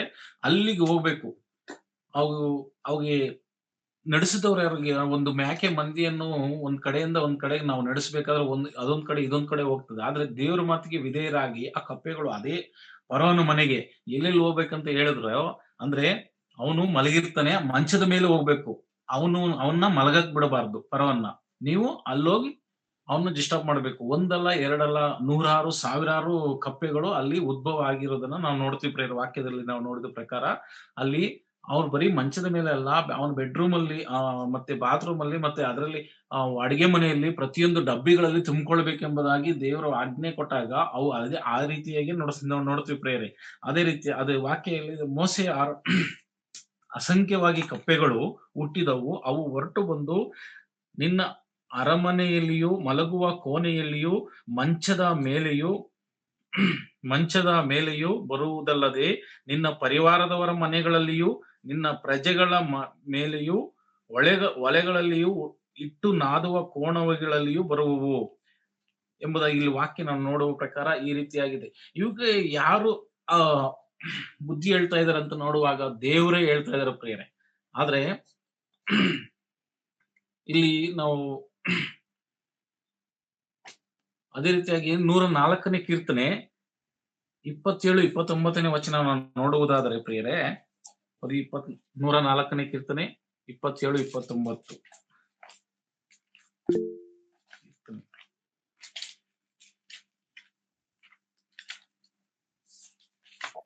ನೀವೇ ಓದಿ ಬ್ರದರ್. ಇವೆಲ್ಲ ಹೊತ್ತಿಗೆ ಆಹಾರವನ್ನು ನಿನ್ನನ್ನೇ ನಿರೀಕ್ಷಿಸುತ್ತವೆ, ನೀನು ಕೂಡ ಅವು ತೆಗೆದುಕೊಳ್ಳುತ್ತವೆ. ನೀನು ಕೈ ತೆರಲು ಅವು ಒಳ್ಳೆಯದನ್ನು ಹೊಂದಿ ತೃಪ್ತಿಗೊಳ್ಳುತ್ತವೆ. ನೀನು ವಿಮುಖನಾಗಲು ತಳ್ಳೆಣಿಸುತ್ತವೆ. ಅವು ಶ್ವಾಸಗಳನ್ನು ತೆಗೆದುಕೊಳ್ಳಲು ಅವು ಸತ್ತು ತಿರುಗಿ ಮಣ್ಣಿಗೆ ಸೇರುತ್ತವೆ ಎಂಬುದಾಗಿ ವಾಕ್ಯ ಹೇಳಿದ ಪ್ರಕಾರ ಇಲ್ಲಿ ದೇವರು ಹೇಳಿದ ಹಾಗೆ ಫರೋಹನ ಮನೆಗೆ ಹೋಗ್ತವೆ. ದೇವರೇ ಹೇಳಿದ ಹಾಗೆ ಅಲ್ಲಿ ಎಲ್ಲಾ ಕಡೆ ಇದು ಮಾಡ್ತವೆ. ಅದೇ ಆಹಾರಕ್ಕೋಸ್ಕರ ತಳ್ಳೆಣಿಸುವ ದೇವರು ವಿಮುಖನಾಗ್ತಾರೆ ಎಂಬುದಾಗಿ ವಾಕ್ಯ 29ನೇ ವಚನ ಸ್ಪಷ್ಟವಾಗಿ ಹೇಳ್ತದೆ ಪ್ರೇರೆ. ದೇವರು ಅಂದ್ರೆ ಮುಖ ತಿರುಗಿಸಿಕೊಂಡ್ರೆ ಅಂದ್ರೆ ಇಷ್ಟು ದಿವಸ ನಮ್ಗೆ ಆಹಾರ ಕೊಟ್ರು, ಈಗ ಕೊಡ್ತಾ ಇಲ್ಲ. ದೇವ್ರು ಏನ್ ಹೇಳ್ತಾರೋ ಅದನ್ನ ಕೇಳಕ್ಕೆ ನಾವು ಇಷ್ಟಪಡ್ತಾ ಇದೀವಿ. ದೇವ್ರು ಸಾಯಿ ಅಂದ್ರೆ ಸಾಯ್ತೀವಿ ಎಂಬುದಾಗಿ ವಾಕ್ಯ ಹೇಳ್ತದೆ. ನೀವು ಸತ್ತು ತಿರುಗಿ ಮಣ್ಣಿಗೆ ಸೇರುತ್ತವೆ, ನೀನು ಜೀವಶ್ವಾಸವನ್ನು ಊದಲು ಅವು ತಿರುಗಿ ಹೊಸದಾಗಿ ಹುಟ್ಟುತ್ತವೆ, ಭೂಮಿಯನ್ನು ನೂತನಪಡಿಸುತ್ತಿರುತ್ತಿ. ಇಲ್ಲಿ ಕಪ್ಪೆಗಳಿಗೆ ಒಂದು ಆಜ್ಞೆ ಮಾಡ್ತಾರೆ. ಅಂದ್ರೆ ನೀವು ಸಾಯ್ಬೇಕೆಂಬುದಾಗಿ ಹೇಳುವಾಗ, ದೇವ್ರು ಹೇಳುವಾಗ ಅವು ಹೊರವನ ಮನೆಯಲ್ಲೇ ಸತ್ತೋಗ್ತವೆ ಪ್ರೇಯರ್. ಆದ್ರೆ ಮನುಷ್ಯ ಅದು ಮನುಷ್ಯರಾಗಿರ್ತಕ್ಕಂಥ ನಾವು, ನಮ್ಮ ಪ್ರಭುವಾದ ಯೇಸು ಕ್ರಿಸ್ತರವರು, ನೀವು ನಿಮಗೋಸ್ಕರ ನನ್ನ ಪ್ರಾಣವನ್ನು ನಾನು ಕೊಟ್ಟಿದ್ದೇನೆ, ನೀವು ನಿನ್ನ ಸಹೋದರ ನಿಮಿತ್ತ, ಆ ನಿಮ್ಮ ನೆರೆಯವರ ನಿಮಿತ್ತ ನೀವು ಪ್ರಾಣ ಕೊಡುವ ಹಂಗಿನಲ್ಲಿ ಇದ್ದೀರಿ ಎಂಬುದಾಗಿ ಹೇಳುವಾಗ, ಈ ಮಾತು ನಮಗೆ ಅನ್ವಯಿಸ ನಾವು ಏನ್ ಮಾಡ್ತೀವಿ, ನಾವು ಬದುಕೋದನ್ನೇ ನಾವು ನೋಡ್ತೀವಿ. ಯಾರಿಗೊಬ್ರಿಗೂ ಒಂದು ಸಹಾಯವನ್ನ ಆಗಿರ್ಬೋದು, ಒಂದು ಸುವಾರ್ತೆ ಹೇಳುವಂತದ್ದಾಗಿರ್ಬೋದು, ದೇವರೆಲ್ಲ ಏನೆಲ್ಲ ಆಜ್ಞೆಗಳು ಕೊಟ್ಟಿದ್ದಾರೆ ಅದನ್ನ ನಾವು ಮಾಡ್ತಾ ಇಲ್ಲ. ದೇವ್ರ ಮಾತಿಗೆ ವಿಧೇಯರಾಗಿ ದೇವ್ರು ಹೇಳುವಂತ ಅವ್ರಿಗೋಸ್ಕರ ಪ್ರಾರ್ಥನೆ ಮಾಡ್ರಿ, ಅವ್ರಿಗೆ ನೀವು ನಿಮ್ ಕೈಲಾದಷ್ಟು ಸಹಾಯ ಮಾಡ್ರಿ, ಅವ್ರಿಗೊಂದು ನೀವು ದೇವ್ರ ಬಗ್ಗೆ ತಿಳಿಸ್ರಿ ಅಂತ ದೇವ್ರು ಎಷ್ಟೋ ಸರಿ ನಮ್ಗೆ ಅನೇಕ ಸೇವಕರ ಮೂಲಕ, ನಮ್ಮ ಗೂಗಲ್ ಮೀಟ್ ಮೂಲಕ ಅನೇಕ ದೇವ ಸೇವಕರು ಎಷ್ಟೋ ಸಂದೇಶಗಳನ್ನು ನಾವು ಕೊಡ್ತಾ ಇದ್ರು, ಎಷ್ಟೋ ಸಂದೇಶಗಳು ನಾವು ಕೇಳ್ತಾ ಇದ್ರು. ನಮ್ಮ ಹೃದಯದಲ್ಲಿ ನಾವು ಅದನ್ನ ಸರಿಯಾಗಿ ನಾವು ನಮ್ಮ ಜೀವನದಲ್ಲಿ ಅಳವಡಿಸ್ಕೊಂತ ಇಲ್ಲ ಪ್ರೇರೆ. ಯಾಕೆಂದ್ರೆ ಅದರ ಪ್ರಕಾರ ನಾವು ಮಾಡ್ತಾ ಇಲ್ಲ. ಯಾಕೆಂದ್ರೆ ಒಂದು ತೀರ್ಮಾನಕ್ಕೆ ಬರಬೇಕು. ಇಷ್ಟು ವರ್ಷಗಳು ದೇವರು ಎಷ್ಟೋ ಜನಗಳಿಗೆ ಇಲ್ಲದ ಭಾಗ್ಯ ನಮಗೆ ಆತನ ಮಾತುಗಳು ನಮಗೆ ಕೊಡ್ತಾ ಇದ್ದಾರೆ ಅಂದ್ರೆ, ನಾವು ಎಷ್ಟು ಭಾಗ್ಯವಂತರು ಅಂತ ನಾವು ತಿಳ್ಕೊಂಡು ದೇವರ ಕೆಲಸದಲ್ಲ ನಾವು ನಿರತರಾಗಬೇಕು. ಒಂದು ಕಪ್ಪೆಗಿರುವಂತ ವಿಶ್ವಾಸ, ಒಂದು ನಂಬಿಕೆ ನಮಗಿಲ್ಲ ಅಂತ ನಾವು ನೋಡುವುದಾದ್ರೆ ಪ್ರೇರೆ, ಅದೇ ವಿಮೋಚನೆ ಕಂಡ ಆ ಮೋಶೆ ಆರೋನರು ಮತ್ತೆ ಅದಕ್ಕೆ ನೀವು ನೀವು ಅವನಿಗೆ ಫರೋಹನಿಗೆ ಒಂದು ಕಳ್ಳ ಮಾರು ಮನಸ್ಸು ಬರ್ತದೆ. ಆಯ್ತು, ನಾನು ಈ ಒಂದು ಕಪ್ಪೆಗಳ ಕಾಟನ ಸಹಿಸ್ಕೊಳಕ್ ಆಗ್ತಾ ಇಲ್ಲ, ನೀವು ಫಸ್ಟ್ ದೇವ್ರ ಹತ್ರ ಬೇಡ್ಕೊಂಡು ಇದನ್ನ ತೆಗೆಸ್ಬಿಡ್ರಿ ಅಂತ ಹೇಳುವಾಗ, ಆ ಮೋಸೆ ಆರೋನರ ಹತ್ರ ಕೇಳುವಾಗ ಅವ್ರು ಮೋಸೆ ಆರೋನರು ಪ್ರಾರ್ಥನೆ ಮಾಡ್ತಾರೆ. ಪ್ರಾರ್ಥನೆ ಮಾಡಿದ್ರೆ ಆ ಕಪ್ಪೆಗಳು ಅಲ್ಲಿ ಸತ್ತೋಗ್ತಾವ್ ಪ್ರೇರೆ. ಅಂದ್ರೆ ದೇವ್ರ ಮಾತಿಗೆ ವಿಧೇಯರಾಗಿ ನೀವು ಅಲ್ಲಿ ಹೋಗಿ ಅಂದ್ರೆ ಅಲ್ಲಿ ಹೋಗ್ತವೆ, ಅಲ್ಲಿ ನೀವು ಎಲ್ಲಾ ಕಡೆ ಸಂಚರಿಸ್ರಿ ಅಂದ್ರೆ ಅಲ್ಲಿ ಸಂಚರಿಸ್ತವೆ. ಅದೇ ರೀತಿ ಕಪ್ಪೆಗಳಿರುವಂತ ಮನೆಯಲ್ಲಿ ಮನುಷ್ಯ ವಾಸ ಮಾಡ್ಲಿಕ್ಕೆ ಆಗುತ್ತಾ ಪ್ರೇಯರೆ? ಆಗೋದಿಲ್ಲ. ಯಾಕೆಂದ್ರೆ ಅವು ವಟ ವಟ ಅಂತ ಸೌಂಡು, ಮತ್ತೆ ವಾಸನೆ, ಒಂದು ಗಲೀಜು, ಅಲ್ಲಿ ಊಟ ಮಾಡಕ್ ಆಗುತ್ತಾ, ಅಲ್ಲಿ ಮಲಗಕ್ ಆಗುತ್ತಾ? ಅಂತ ಸಂದರ್ಭದಲ್ಲಿ ಫರೋಹನ ಅದನ್ನ ಸಹಿಸ್ಕೊಳ್ಳಾರ್ದೆ ಅವ್ರಿಗೆ ಮೋಸೆ ಆರೋನರಿಗೆ ಹೇಳುವಾಗ, ಅವ್ರು ಪ್ರಾರ್ಥನೆ ಮಾಡುವಾಗ, ಆ ಅದೇ 8ನೇ ಅಧ್ಯಾಯ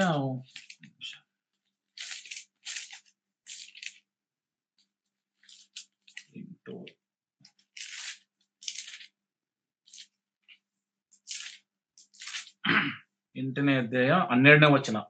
ಮೋಸೆ ಆರೋನರು ಫರೋಹನ ಬಳಿ ಇಂದ ಹೊರಟು ಹೋದಾಗ, ಮೋಸೆ ಯೆಹೋವನಿಗೆ, ನೀನು ಫರೋಹನ ಮೇಲೆ ಬರಮಾಡುವ ಕಪ್ಪೆಗಳನ್ನು ತೊಲಗಿಸಬೇಕೆಂದು ಪ್ರಾರ್ಥನೆ ಮಾಡಿಕೊಂಡನು. ಯೆಹೋವನು ಮೋಶೆಯ ಮಾತಿನ ಪ್ರಕಾರ ಮಾಡಿದನು. ಮನೆಗಳಲ್ಲಿ, ಅಂಗಳಗಳಲ್ಲಿ, ಬಯಲಿನಲ್ಲಿ ಇದ್ದ ಕಪ್ಪೆಗಳು ಸತ್ತು ಹೋದವು ಎಂಬುದಾಗಿ. ಜನರು ಅವುಗಳನ್ನು ರಾಶಿ ರಾಶಿಯಾಗಿ ಕೂಡಿಸಿ ದೇಶವೆಲ್ಲ ದುರ್ವಾಸನೆಯಿಂದ ತುಂಬಿತ್ತು ಎಂಬುದಾಗಿ ವಾಕ್ಯ ನೋಡ್ತೀವಿ. ಇಲ್ಲಿ ಕಪ್ಪೆಗಳು ಸತ್ತು ಹೋಯಿತು ಎಂಬುದಾಗಿ ನಾವು ನೋಡ್ತೀವಿ ಪ್ರೇರೆ. ಅಂದ್ರೆ ದೇವರ ಮಾತಿಗೆ ಒಂದು ಕಪ್ಪೆಗೆ ಇರ್ತಕ್ಕಂಥ ವಿಶ್ವಾಸ ಮನುಷ್ಯರಿಗೆ ಯಾಕಿಲ್ಲ ಎಂಬುದು ನಾವು ಇದು ಆಲೋಚಿಸಬೇಕಂತ ಒಂದು ವಿಷಯವಾಗಿದೆ ಪ್ರೇರೆ. ಯಾಕೆಂದ್ರೆ ದೇವರು ನಮ್ಮ ಮೇಲೆ ಜಗದುತ್ಪತ್ತಿಗೆ ಮುಂಚೆ ನಮ್ಮನ್ನು ಕ್ರಿಸ್ತ ಯೇಸುವಿನಲ್ಲಿ ಆರಿಸಿಕೊಂಡು, ನಾವು ಈ ಪರಿಶುದ್ಧರು, ನಿರ್ದೋಷಿಗಳು, ನೀತಿವಂತರು ಆಗಿ ನಾವು ಇರಬೇಕೆಂಬ ಉದ್ದೇಶದಿಂದ, ಆತನ ನಾಮವನ್ನು ಪ್ರಖ್ಯಾತಿಗೆ ತರುವಂತ ಮಕ್ಕಳಾಗಿರಬೇಕೆಂಬ ಉದ್ದೇಶದಿಂದ ದೇವರು ನಮ್ಮನ್ನ ಆರಿಸಿಕೊಂಡಿರುವ ಕಾರಣ ಪ್ರೇರೆ, ನಾವು ಆ ರೀತಿ ದೇವರ ಮಾತಿಗೆ ವಿಧೇಯರಾಗ್ತಾ ಇದೀವಿ ಎಂಬುದು ನಾವು ಆಲೋಚಿಸಬೇಕಂತ ವಿಚಾರ ಪ್ರೇರೆ. ದೇವರು ನಮ್ಮ ಮೇಲೆ ಎಂತ ವಿಶ್ವಾಸವನ್ನು ಇಟ್ಟಿದ್ದಾರೆ ಅಂತ ನೋಡುವಾಗ, ಎಫೆಸದವರಿಗೆ ಬರೆದ ಪತ್ರಿಕೆ 1ನೇ ಅಧ್ಯಾಯ 11ನೇ ವಚನವನ್ನು ನೋಡೋಣ ಪ್ರಿಯರೇ. ಕ್ರಿಸ್ತನಲ್ಲಿ ಸಮಸ್ತವೂ ಒಂದಾಗುವುದು, ಇದಲ್ಲದೆ ಆತನಲ್ಲಿ ನಾವು ದೇವರ ಸ್ವಕೀಯ ಪ್ರಜೆಯಾದವು, ಬರಬೇಕಾದ ಕ್ರಿಸ್ತನನ್ನು ಎದುರು ನೋಡುತ್ತಿದ್ದ ನಾವು ತನ್ನ ಮಹಿಮೆಯನ್ನು ಪ್ರಖ್ಯಾತಿಪಡಿಸಬೇಕೆಂದು ಸಮಸ್ತ ಕಾರ್ಯಗಳನ್ನು ತನ್ನ ಇಷ್ಟದಂತೆ ನಡೆಸುವ ದೇವರು ತನ್ನ ಸಂಕಲ್ಪದ ಮೇರೆಗೆ ನಮ್ಮನ್ನು ಆದಿಯಲ್ಲಿಯೇ ಆರಿಸಿಕೊಂಡನು.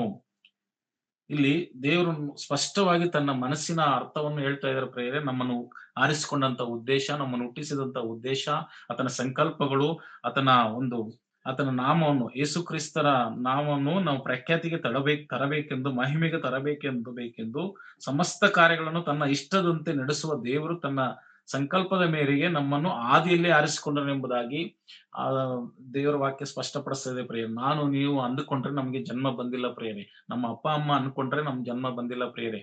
ಆದ್ರೆ ದೇವರು ಅಂದುಕೊಂಡ್ರೇನೆ, ಅಂದ್ರೆ ಭೂಮಿ ಆಕಾಶ ಸಮಸ್ತವು ಉಂಟು ಮಾಡೋದಕ್ಕೆ ಮುಂಚೆ ದೇವರ ಮನಸ್ಸಲ್ಲಿ ಒಂದು ಅನಾದಿ ಕಾಲದ ಸಂಕಲ್ಪ, ನನಗೆ ಮಕ್ಕಳ ಬೇಕು, ಆ ಮಕ್ಕಳು ಪರಿಶುದ್ಧರಾಗಿ ಜೀವಿಸಬೇಕು, ಆ ಮಕ್ಕಳು ನನ್ನ ಬಳಿಯಲ್ಲಿ ಇರಬೇಕೆಂಬುದು ದೇವರ ಇಷ್ಟ ಆಗಿದೆ. ದೇವರು ಅದರಲ್ಲಿ ಆನಂದ ಪಡುವಂತವರಾಗಿದ್ದಾರೆ ಪ್ರೇರೆ.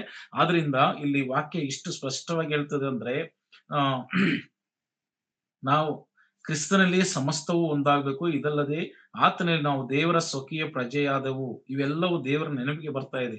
ಮನುಷ್ಯರನ್ನು ಉಂಟು ಮಾಡೋದಕ್ಕೆ ದೇವರು ಪಶ್ಚಾತ್ತಾಪ ಪಡ್ತಾರೆ. ನಾನು ಸಾಕಿ ಸಲಹಿದ ನನ್ನ ಮಕ್ಕಳು ನನಗೆ ದ್ರೋಹ ಮಾಡ್ತಾ ಇದ್ದಾರೆ.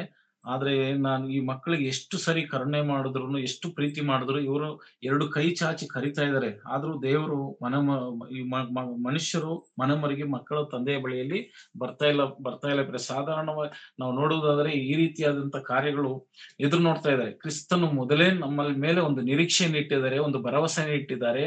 ಈ ಕೆಟ್ಟು ಹೋಗಿರ್ತಕ್ಕಂಥ ಜನರಿಗೋಸ್ಕರ ನನ್ನ ಮಕ್ಕಳು ಪರಿತಾಪಿಸಬೇಕು, ಅವರಿಗೋಸ್ಕರ ಪ್ರಾರ್ಥಿಸಬೇಕೆಂಬ ಆಲೋಚನೆ ಇದ್ರೆ ನಾವು ಏನ್ ಮಾಡ್ತಾ ಇದೀವಿ, ನಮ್ಮ ಸ್ವಂತ ಕಾರ್ಯಗಳಲ್ಲಿ ಅಂದ್ರೆ 60-70 ವರ್ಷದ ಜೀವಿತ ಕಾಲಕ್ಕೋಸ್ಕರ ನಾವು ಪ್ರಯಾಸ ಪಡ್ತಾ ಇದೀವಿ. ಬೆಳಗ್ಗೆ ಎದ್ರೆ ಕೆಲಸ ಕಾರ್ಯ, ಕೆಟ್ಟು ಹೋಗುವಂತ ಆಹಾರಕ್ಕೋಸ್ಕರ ನಾವು ತವಕ ಪಡ್ತಾ ಇದೀವಿ.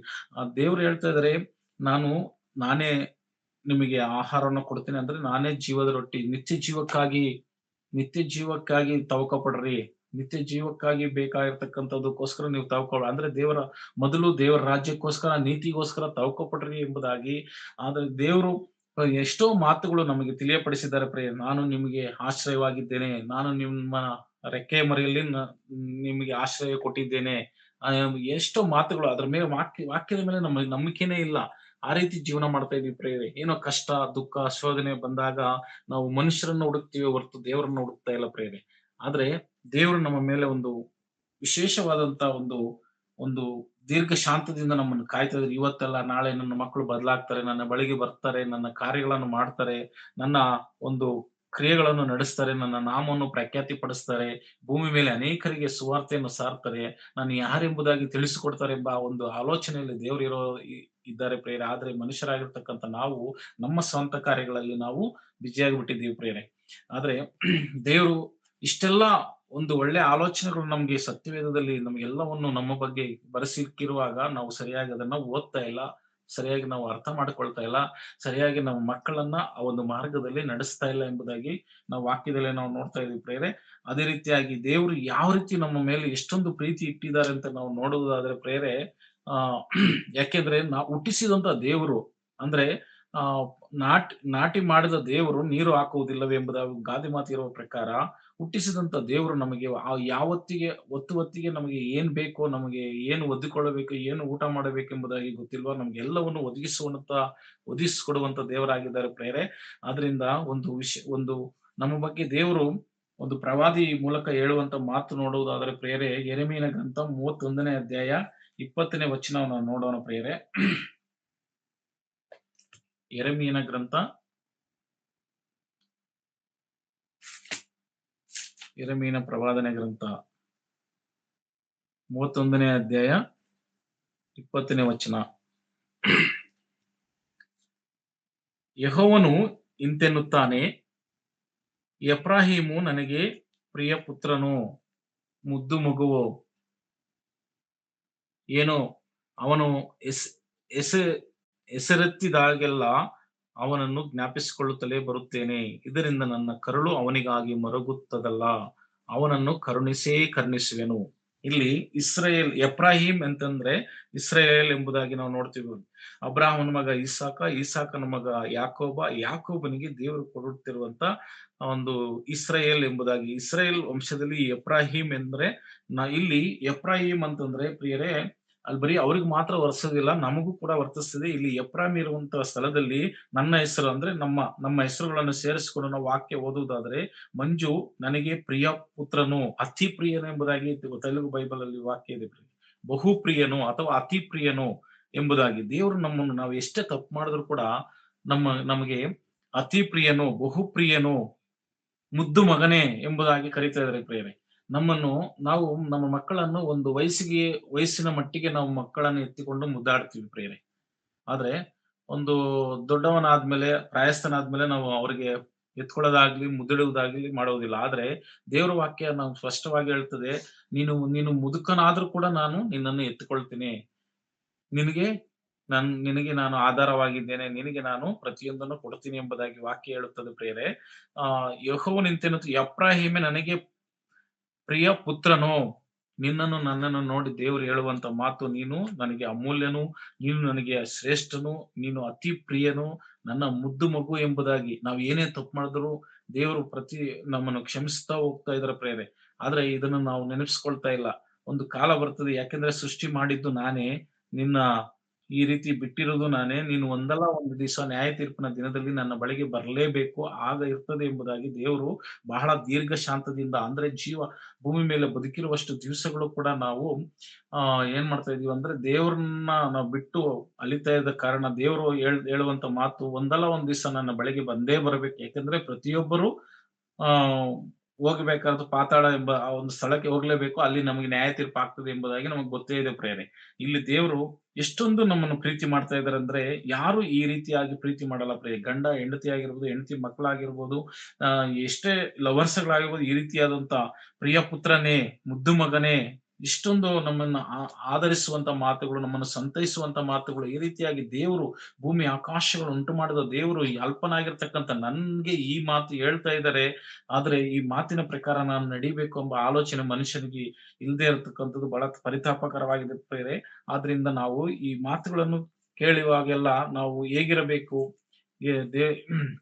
ಎಷ್ಟು ಇಷ್ಟಪಡ್ತಾ ಇದ್ದಾರೆ ದೇವರು ನಮ್ಮನ್ನ ನೋಡಿ ಎಂಬುದಾಗಿ ನಾವು ನೋಡುವಾಗ, ಈ ರೀತಿಯಾದಂತ ಮಾತು, ಮಂಜು ನಿನಗೆ ನನಗೆ ಇಷ್ಟ, ನೀನು ಅತಿ ಪ್ರಿಯನು, ನೀನು ಅತಿ ಶ್ರೇಷ್ಠನು ಎಂಬುದಾಗಿ ತಾನು ಸೃಷ್ಟಿ ಮಾಡಿದ ಕಾರ್ಯ, ಅಂದ್ರೆ ಭೂಮಿ ಆಕಾಶ ಉಂಟು ಮಾಡೋದಕ್ಕಿಂತ ಮುಂಚೆ ತನ್ನ ಆಲೋಚನೆಗಳಲ್ಲಿ ಏನಿತ್ತು, ಇಂಥ ನನ್ನ ಮಕ್ಕಳು ಇಂಥ ಸ್ಥಳಗಳಲ್ಲಿ ಇಂಥ ಸಮಯದಲ್ಲಿ ಹುಟ್ಟಬೇಕು, ಇಂಥವರ ಹೊಟ್ಟೆಯಲ್ಲಿ ಹುಟ್ಟಬೇಕು. ಆದಾಮನ ಮೊದಲುಗೊಂಡು ನಮ್ಮ ಪಿತೃಗಳ ಗರ್ಭಗಳನ್ನು ದಾಟಿಕೊಂಡು ನಾವು ಬಂದ ನಂತರ ಈ ಇಂಥ ಸಮಯದಲ್ಲಿ ಇಂಥ ಸ್ಥಳಗಳಲ್ಲಿ ನೀನೇ ಇರಬೇಕೆಂಬುದಾಗಿ ನಾವು ತಾಯಿಯ ಗರ್ಭದಲ್ಲಿ ಆಚೆ ಬರುವಾಗ ಪ್ರಿಯರೇ, ಸುಮಾರು 49 ಕೋಟಿ ಜೀವ ಕಣಗಳು ಸತ್ತು ಹೋದ ನಂತರ ನಾವು ನಮಗೆ ಮಾತ್ರ ಒಬ್ಬರಿಗೆ ನಮಗೆ ಒಂದು ಜನ್ಮ ಕೊಟ್ಟಿದ್ದಾರೆ. ಅಂದ್ರೆ ನಾವು ಶ್ರೇಷ್ಠವಂತರು, ನಾವು ಭಾಗ್ಯವಂತರು ಎಂಬುದಾಗಿ, ನೀನೇ ಶ್ರೇಷ್ಠ, ನೀನೇ ನನ್ನ ನಾಮವನ್ನು ಪ್ರಖ್ಯಾತಿ ಪಡಿಸುವಂತವನು, ನಿನ್ನ ಹೊರತು ಮಿಕ್ಕಿ ಯಾರು ಅಷ್ಟು ಇಲ್ಲ ಎಂಬುದಾಗಿ ನಮಗೆ ಒಂದು ಜನ್ಮ ಕೊಟ್ಟಿದ್ದಾರೆ. ಆತನ ಕರುಣೆಯಿಂದ, ಆತನ ಪ್ರೀತಿಯಿಂದ, ಆತನ ಒಂದು ಅನ್ಯೋನ್ಯತೆಯಿಂದ, ಆತನ ಒಂದು ಅನುಕಂಪದಿಂದ ನಾವು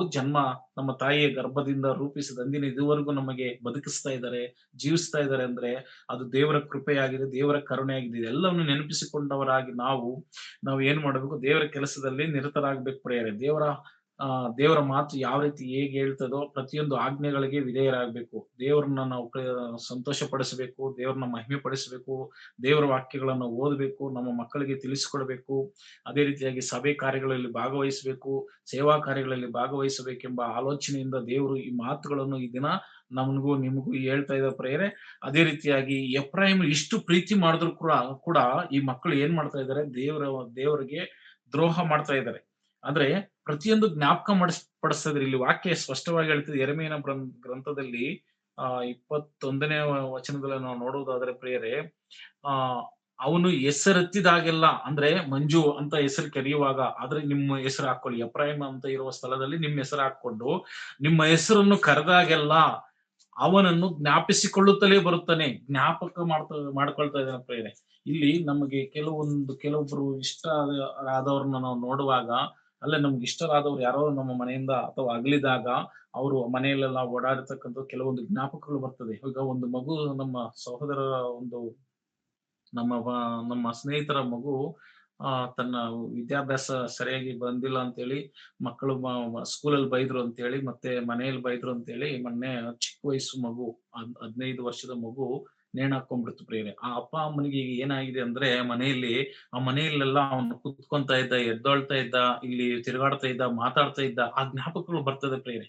ಅದೇ ರೀತಿಯಾಗಿ ದೇವರ ಮನಸ್ಸಲ್ಲೂ ಕೂಡ ನಮ್ಮ ಜ್ಞಾಪಕಗಳು, ಅಂದ್ರೆ ಭೂಮಿ ಆಕಾಶ ಉಂಟು ಮಾಡೋದಕ್ಕೆ ಮುಂಚೆ ತನ್ನ ಸಂಕಲ್ಪ, ತನ್ನ ಇಷ್ಟ ನೆರವೇರಿಸುವಂತ ನನ್ನ ಮಕ್ಕಳು ಇವರು ಎಂಬುದಾಗಿ ನಮ್ಮನ್ನ ನಾಶ ಪಡಿಸ್ಬೇಕಂಪ ಉದ್ದೇಶ ಬಂದ್ರು ಕೂಡ, ನಿಮ್ಮನ್ನ ಸಾಯಿಸ್ಬೇಕಂತ ಒಂದು ದೇವರಿಗೆ ಮನಸ್ಸು ಬಂದ್ರು, ನಾವು ಎಷ್ಟೇ ದ್ರೋಹ ಮಾಡಿದ್ರು ಆ ಜ್ಞಾಪಕಗಳು ಬರ್ತಾ ಇರೋದ್ರಿಂದನೇ ನಾವು ಬದುಕಿದ್ದೇವೆ ಪ್ರಿಯರೇ. ಇವತ್ತಲ್ಲ ನಾಳೆ ಈ ಮಕ್ಕಳು ನನ್ನ ಬಳಿಗೆ ಬರ್ತಾರೆ. ಇಲ್ಲಿ ದೇವರು ನಮ್ಮ ಹೆಸರನ್ನು ಎತ್ತಿದಾಗೆಲ್ಲ ತನ್ನ ಜ್ಞಾಪಕಕ್ಕೆ ಬರ್ತಾ ಇದೆ. ಭೂಮಿ ಆಕಾಶ, ಈ ಭೂಮಿ ಉಂಟು ಮಾಡಿದ್ದು ಯಾರಿಗೋಸ್ಕರ? ಈ ಆಕಾಶ ಉಂಟು ಮಾಡಿದ್ದು ಯಾರಿಗೋಸ್ಕರ? ಸಮುದ್ರ ಉಂಟು ಮಾಡಿದ್ದು ಯಾರಿಗೋಸ್ಕರ? ಈ ಪ್ರಾಣಿಗಳು, ಪಕ್ಷಿಗಳು, ಈ ಕೋಟಾನುಕೋಟಿ ದೇವದೂತರನ್ನು ಉಂಟು ಮಾಡಿದ ಉದ್ದೇಶ ದೇವರ ಮಕ್ಕಳಾಗಿರ್ತಕ್ಕಂಥ ನಾವು ದೇವರ ತಂದೆಯ ಬಳಿಗೆ ಹೋಗಬೇಕೆಂಬ ಉದ್ದೇಶದಿಂದಲೇ ನಮ್ಮನ್ನು ಉಂಟು ಮಾಡಿರುವಾಗ ನಾವು ಏನ್ ಮಾಡ್ತೀವಿ? ದ್ರೋಹ ಮಾಡ್ತಾ ಇದೀವಿ. ಆದ್ರೂ ಕೂಡ ಸಹಿಸ್ಕೊಳ್ತಾ ಇದಾರೆ ದೇವರು. ಆದ್ರೂ ಕೂಡ ಒಂದು ಅವಕಾಶ ಕೊಡ್ತಾ ಇದಾರೆ. ಆದ್ರೂ ಕೂಡ ನಮಗೆ ಒಂದು ಜೀವಿತವನ್ನು ಕೊಡ್ತಾ ಇದಾರೆ. ಆದ್ರೂ ಕೂಡ ನಮಗೆ ಒಂದು ಬದುಕನ್ನು ಕೊಡ್ತಾ ಇದಾರೆ. ಈಗ ನಾವು ಬದುಕ್ತಾ ಇದೀವಿ ಅಂದ್ರೆ ದೇವರ ಕೃಪೆ ಆಗಿದೆ. ಎಷ್ಟೋ ಜನ ಈ ದಿನ ಕಾಣದೆ ಹೋಗಿದ್ದಾರೆ, ಈ ವರ್ಷವನ್ನು ಕಾಣದೆ ಹೋಗಿದ್ದಾರೆ. ನಮಗಾದ ನಮ್ಮ ಕಣ್ಣು ಮುಂದೆ ಓಡಾಡ್ತಕ್ಕಂಥ ಜನರು ಈ ವರ್ಷದಲ್ಲಿ ಕಾಣ್ತಾ ಇಲ್ಲ ಪ್ರೇರೆ. ಅವರಿಗೆ ಅಷ್ಟೇ, ಅವರ ಜೀವಿತ ಕಾಲ ಅಷ್ಟೇ ಮುಗೀತು. ಆದ್ರೆ ಈ ಯಾಕೆ ಬದುಕನ್ನು ಕೊಟ್ಟಿದ್ದಾರೆ ಅಂದ್ರೆ ನಮಗೆ ಕೆಲಸ ಕೊಟ್ಟಿದ್ದಾರೆ. ಆ ಕೆಲಸ ಮಾಡ್ತಿ ಎಂಬ ಉದ್ದೇಶದಿಂದ ದೇವರು ಎದುರು ನೋಡ್ತಾ ಇದ್ದಾರೆ. ಆದ್ರೆ ಇವೆಲ್ಲವನ್ನು ಅರ್ಥ ಮಾಡಿಕೊಂಡಂತ ನಾವು ಈ ದಿನ ಒಂದು ತೀರ್ಮಾನ ಮಾಡಬೇಕು. ನಾನು ದೇವರ ವಾಕ್ಯ ಕಲಿತಾಗೆಲ್ಲ, ಸಂದೇಶಗಳು ಕೇಳಿದಾಗೆಲ್ಲ, ಎಂತೆಂತ ಮೆಸೇಜ್ಗಳು, ಎಂತೆಂತ ಸಂದೇಶಗಳು ಈಗ ನಮ್ಮ ಕ್ರೈಸ್ಟ್ ಗಾಸ್ಪಲ್ ಮಿನಿಸ್ಟ್ರಿ ವತಿಯಿಂದ ಪ್ರತಿದಿನ ಮುಂಜಾನೆ ವೇಳೆಯಲ್ಲಿ ನಮ್ಮ ಮೇಲೆ ಪ್ರೀತಿ ಇಟ್ಟಿದ್ದಾರೆ. ಇಂಥ ಅವಕಾಶ ಯಾರಿಗೂ ಕೊಟ್ಟಿಲ್ಲ ಪ್ರೇರೆ. ಇಂಥ ಅವಕಾಶ ಯಾವ ಸಭೆಗಳಲ್ಲಾಗಿರ್ಬೋದು. ನಾವು ಇದನ್ನವರೆಗೆ ನಾನು ಎಷ್ಟೋ ಜನ ಸೇವಕರನ್ನ ನೋಡಿದ್ದೇನೆ. ಎಷ್ಟೋ ನನ್ನ ಒಂದು 15 ವರ್ಷಗಳ ಒಂದು ಆತ್ಮಿಕ ಜೀವಿತದಲ್ಲಿ ನಾನು ಎಷ್ಟೋ ಜನ ಸೇವಕರನ್ನ ಆಗಿರ್ಬೋದು, ಸಭೆಕರನ್ನ ಆಗಿರ್ಬೋದು, ಈ ರೀತಿ ನಾವು ನೋಡಿಲ್ಲ ಪ್ರೇರ. ಆದ್ರೆ ನಮ್ಮ ಕ್ರೈಸ್ಟ್ ಗಾಸ್ಪಲ್ ಸಭೆಯ ಮೂಲಕ ಈ ರೀತಿಯಾದಂತಹ ಸತ್ಯವಾದಂತಹ ಮಾತುಗಳು, ಜೀವವುಳ್ಳ ಮಾತುಗಳು, ಆದ್ರೆ ಇನ್ನೊಬ್ಬರಿಗೆ ಅವಕಾಶ ಕೊಡುವಂತದ್ದು ಆಗಿರ್ಬೋದು, ವಾಕ್ಯ ಹೇಳುವುದಕ್ಕೆ ಪ್ರೇರೇಪಣೆ ಕೊಡುವಂತ ಸೇವಕರಾಗಿರ್ಬೋದು, ನಾನು ಎಲ್ಲೂ ನೋಡಿಲ್ಲ. ಆದ್ರಿಂದ ನಾವೆಲ್ಲರೂ ದೇವರ ರಾಜ್ಯ ಕಟ್ಟುವಂತವರಾಗಿರಬೇಕೆಂಬ ಉದ್ದೇಶದಿಂದ ರಾಮಣ್ಣನವರು ಒಂದು ಸಭೆಯ ಮೂಲಕ ಅನೇಕರಿಗೆ ಒಂದು ಅವಕಾಶಗಳನ್ನು, ಒಂದು ಒಂದು ಪ್ರೋತ್ಸಾಹವನ್ನು ಅವರು ಕೊಡುತ್ತಿರುವುದನ್ನು ನಾವು ಉಪಯೋಗಿಸ್ಕೊಳ್ಬೇಕು ಪ್ರೇರೆ. ಯಾಕೆಂದ್ರೆ ಇಂಥ ಸಭೆಗಳು ವಿರಳವಾಗಿದೆ ಪ್ರಪಂಚದಲ್ಲಿ. ಯಾಕೆಂದ್ರೆ ಸೇವಕರಾಗಿರ್ಬೋದು, ಸೇವಕರ ಮಕ್ಕಳಾಗಿರ್ಬೋದು, ಅವ್ರು ಮಾತ್ರ ಇರಬೇಕು ಹೊರತು ಬೇರೆ ಯಾರು ಸೇವೆ ಮಾಡಬಾರ್ದಪ್ಪ ಉದ್ದೇಶದಲ್ಲಿ, ಆಲೋಚನೆಯಲ್ಲಿ ತಮ್ಮ ಆ ಈ ಸೇವೆಗಳನ್ನು ಮಾಡ್ತಾ ಇರೋದು ನಾವು ಕಣ್ಣಾರೆ ನೋಡಿದ್ದೀವಿ ಪ್ರೇರೆ. ಆದ್ರಿಂದ ನಮಗಿಂತ ಅವಕಾಶಗಳು ನಮ್ಗೆ ಕೊಟ್ಟಿರುವಾಗ, ಈಗ ನಾನ್ ಬಿಟ್ರೆ ಬೇರೆ ಯಾರು ಇಲ್ಲ, ನಾನು ಎಲ್ಲರಿಗಿಂತ ಪ್ರಸಂಗ ಮಾಡ್ತೀನಿ, ಎಲ್ಲರಿಗಿಂತ ಹಾಡು ಹೇಳ್ತೀನಿ, ಎಲ್ಲರಿಗಿಂತ ವಾಕ್ಯ ಹೇಳ್ತೀನಿ ಅಂತ ನಾವು ಕೊಚ್ಕೋಬಾರ್ದು. ಯಾಕೆಂದ್ರೆ ನಮಗಿಂತ ಸಾವಿರಾರು ಜನ ಇದ್ದಾರೆ ಈ ಒಂದು ಸ್ಥಳದಲ್ಲಿ ದೇವರ ಆಯ್ಕೆ ಮಾಡ್ಲಿಕ್ಕೆ. ಹಿಂಗೆ ಇಲಿ ಸತ್ತ ಹಾಗೆ ಇಲಿ ಬಾಲ ತೆಗೆದು ಬಿಸಾಕೋ ತರ ಬಿಸಾಕ್ಬೋದು ದೇವ್ರು. ಆದ್ರೆ ನಮ್ಗೊಂದು ಅವಕಾಶವನ್ನು ಕೊಟ್ಟಿದೆ. ಇದನ್ನ ಸದುಪಯೋಗ ಪಡಿಸ್ಕೋಬೇಕು. ಇದನ್ನ ನಾವು ಸದುಪಯೋಗ ಪಡಿಸಿಕೊಂಡ್ರೆ ದೇವರು ನಮ್ಮನ್ನ ಉನ್ನತವಾದ ಕಾರ್ಯಗಳಲ್ಲಿ ಇಡ್ತಾರೆ. ದೇವರಿಗೆ ಮೆಚ್ಚುಗೆಯಾದ ಕಾರ್ಯಗಳು ನಾವು ಮಾಡಬಹುದು. ದೇವರನ್ನ ಮಹಿಮೆ ಪಡಿಸಬಹುದು, ದೇವರನ್ನ ಘನಪಡಿಸಬಹುದು ಪ್ರಿಯರೇ. ಆದ್ರಿಂದ ಇಲ್ಲಿ ಈ ಎಫ್ರಾಯೀಮರು ಅಂದ್ರೆ ಇಸ್ರೇಲರು ಎಷ್ಟು ದ್ರೋಹ ಮಾಡ್ತಾ ಇದಾರೆ ಅಂದ್ರೆ, ಒಂದು ನೋಡುವಾಗ ಅವರು 1ನೇ ಅರಸುಗಳ ಪುಸ್ತಕ, 1ನೇ ಅರಸುಗಳು 12ನೇ ಅಧ್ಯಾಯ 25ನೇ ವಚನ.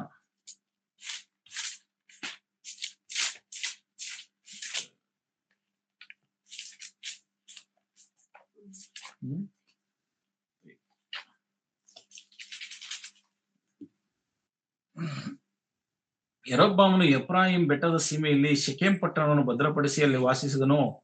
ಅಲ್ಲಿಂದ ಪೆನುವೇಲಿಗೆ ಹೋಗಿ ಅದನ್ನು ಭದ್ರಪಡಿಸಿದನು. ಅವನು ತನ್ನ ಮನಸ್ಸಿನಲ್ಲಿ ರಾಜ್ಯವು ತಿರುಗಿ ದಾವೀದನ ಕುಟುಂಬದವರಿಗೆ ಆಗುವುದು ಏನೋ, ಜನರು ಯೆರೂಸಲೇಮಿನಲ್ಲಿರುವ ಯೆಹೋವನ ಆಲಯಕ್ಕೆ ಯಜ್ಞಾರ್ಪಣೆಗಾಗಿ ಹೋಗುವುದಾದರೆ ಅವರ ಮನಸ್ಸು ಅವರ ಒಡೆಯನು ಯೆಹೂದದ ಅರಸನೂ ಆದ ಯರೊಬ್ಬಾಮನ ಕಡೆಗೆ ತಿರುಗಿತು. ಅವರು ನನ್ನನ್ನು ಕೊಂದು ಅವನ ಬಳಿಗೆ ಹೋದಾರು ಅಂದುಕೊಂಡು ಬಹಳವಾಗಿ ಆಲೋಚಿಸಿ ಕಡೆಯಲ್ಲಿ ಬಂಗಾರದ 2 ಬಸವನ ಮೂರ್ತಿಗಳನ್ನು ಮಾಡಿಸಿ ಇಸ್ರೇಲರಿಗೆ, ನೀವು ಜಾತ್ರೆಯಾಗಿ ಯೆರೂಸಲೇಮಿಗೆ ಹೋದದ್ದು ಸಾಕಾಯಿತು. ಈಗೋ ನಿಮ್ಮನ್ನು ಐಗುಪ್ತ ದೇಶದಿಂದ ಕರೆತಂದ ದೇವರು ಇಲ್ಲಿರುತ್ತಾರೆ ಎಂದು ಹೇಳಿದರು. ಇಲ್ಲಿ ನಾವು ವಾಕ್ಯ ಹೇಳುವುದಾದ್ರೆ ಪ್ರಿಯರೇ, ದೇವರು ಇಸ್ರೇಲರ ಮುಂದೆ ಎಷ್ಟೋ ಅದ್ಭುತ ಕಾರ್ಯಗಳನ್ನು ಮಾಡ್ಕೊಂಡು ಬಂದ್ರು. ನಾನೇ ದೇವರು ಎಂಬುದಾಗಿ ಪ್ರಕಟಿಸಿಕೊಂಡ್ರು. ಅವರಿಗೆ ಮೇಘಸ್ತಂಭವಾಗಿ, ಅಗ್ನಿಸ್ತಂಭವಾಗಿ ಅವರನ್ನು ನಡೆಸಿಕೊಂಡು ಬಂದ್ರು. ಅವರಿಗೆ ಪ್ರತಿ ಹೊತ್ತಿಗೂ ಊಟವನ್ನು ಕೊಡ್ತಿದ್ರು, ನೀರನ್ನು ಕೊಡ್ತಾ ಇದ್ರು, ಆಹಾರವನ್ನು ಕೊಡ್ತಾ ಇದ್ರು. ಈ ರೀತಿಯಾದಂತ ನೋಡಿದ ಕೆಂಪು ಸಮುದ್ರವನ್ನು ವಿಭಾಗ ಮಾಡಿದ್ರು. ಈ ರೀತಿ ಮಾಡದಂತ ದೇವ್ರನ್ನ ಏನ್ ಮಾಡ್ತಾ ಇದಾರೆ, ಮತ್ತೆ ದೇವ್ರನ್ನ ನೋವು ಪಡಿಸ್ತಾ ಇದಾರೆ ಪ್ರೇರೆ.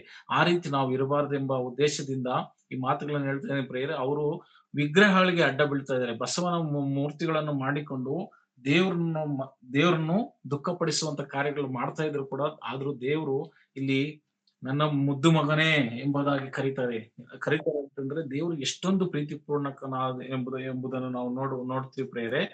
ಆದ್ರಿಂದ ಪ್ರಿಯರಾದ ದೇವರ ಮಕ್ಕಳೇ, ನಾವು ದೇವರ ಮನಸ್ಸನ್ನು ನೋವುಪಡಿಸುವಂತ ಮಕ್ಕಳಾಗಿರಬಾರದು. ನಾವು ದೇವರನ್ನು ಮಹಿಮೆ ಪಡಿಸುವಂತ, ಘನಪಡಿಸುವಂತ, ದೇವರ ನಾಮವನ್ನು ಪ್ರಖ್ಯಾತಿ ಪಡಿಸಬೇಕೆಂಬ ಉದ್ದೇಶದಿಂದ ನಾವು ಜೀವಿಸಬೇಕೆಂಬುದಾಗಿ ನಾನು ಕೇಳ್ಕೊಳ್ತೇನೆ ಪ್ರಿಯರೇ. ಕನಿಷ್ಠ ನಾವು ಈಗ ವಾಕ್ಯದಲ್ಲಿ ಹೇಳಿದ ಪ್ರಕಾರ ಪ್ರಾಣಿಗಿಲು ಇರುವಂತ ವಿಶ್ವಾಸ, ನಂಬಿಕೆ ನಾವು ನಮ್ಮ ಮಕ್ಕಳಿಗೆ ಹೇಳ್ಕೊಡ್ಬೇಕು. ಪ್ರಾಣಿಗಳು ಪ್ರತಿ ಹೊತ್ತಿಗೋಸ್ಕರ, ಆಹಾರಕ್ಕೋಸ್ಕರ ದೇವ್ರನ್ನ ಎದುರು ನೋಡೋ ಪ್ರಕಾರ ನಾವು ಕೂಡ ದೇವ್ರನ್ನೇ ಎದುರು ನೋಡ್ಬೇಕು. ಯಾಕೆಂದ್ರೆ ಕೆಟ್ಟು ಹೋಗುವ ಆಹಾರಕ್ಕಾಗಿ ದುಡಿಯಬೇಡ್ರಿ.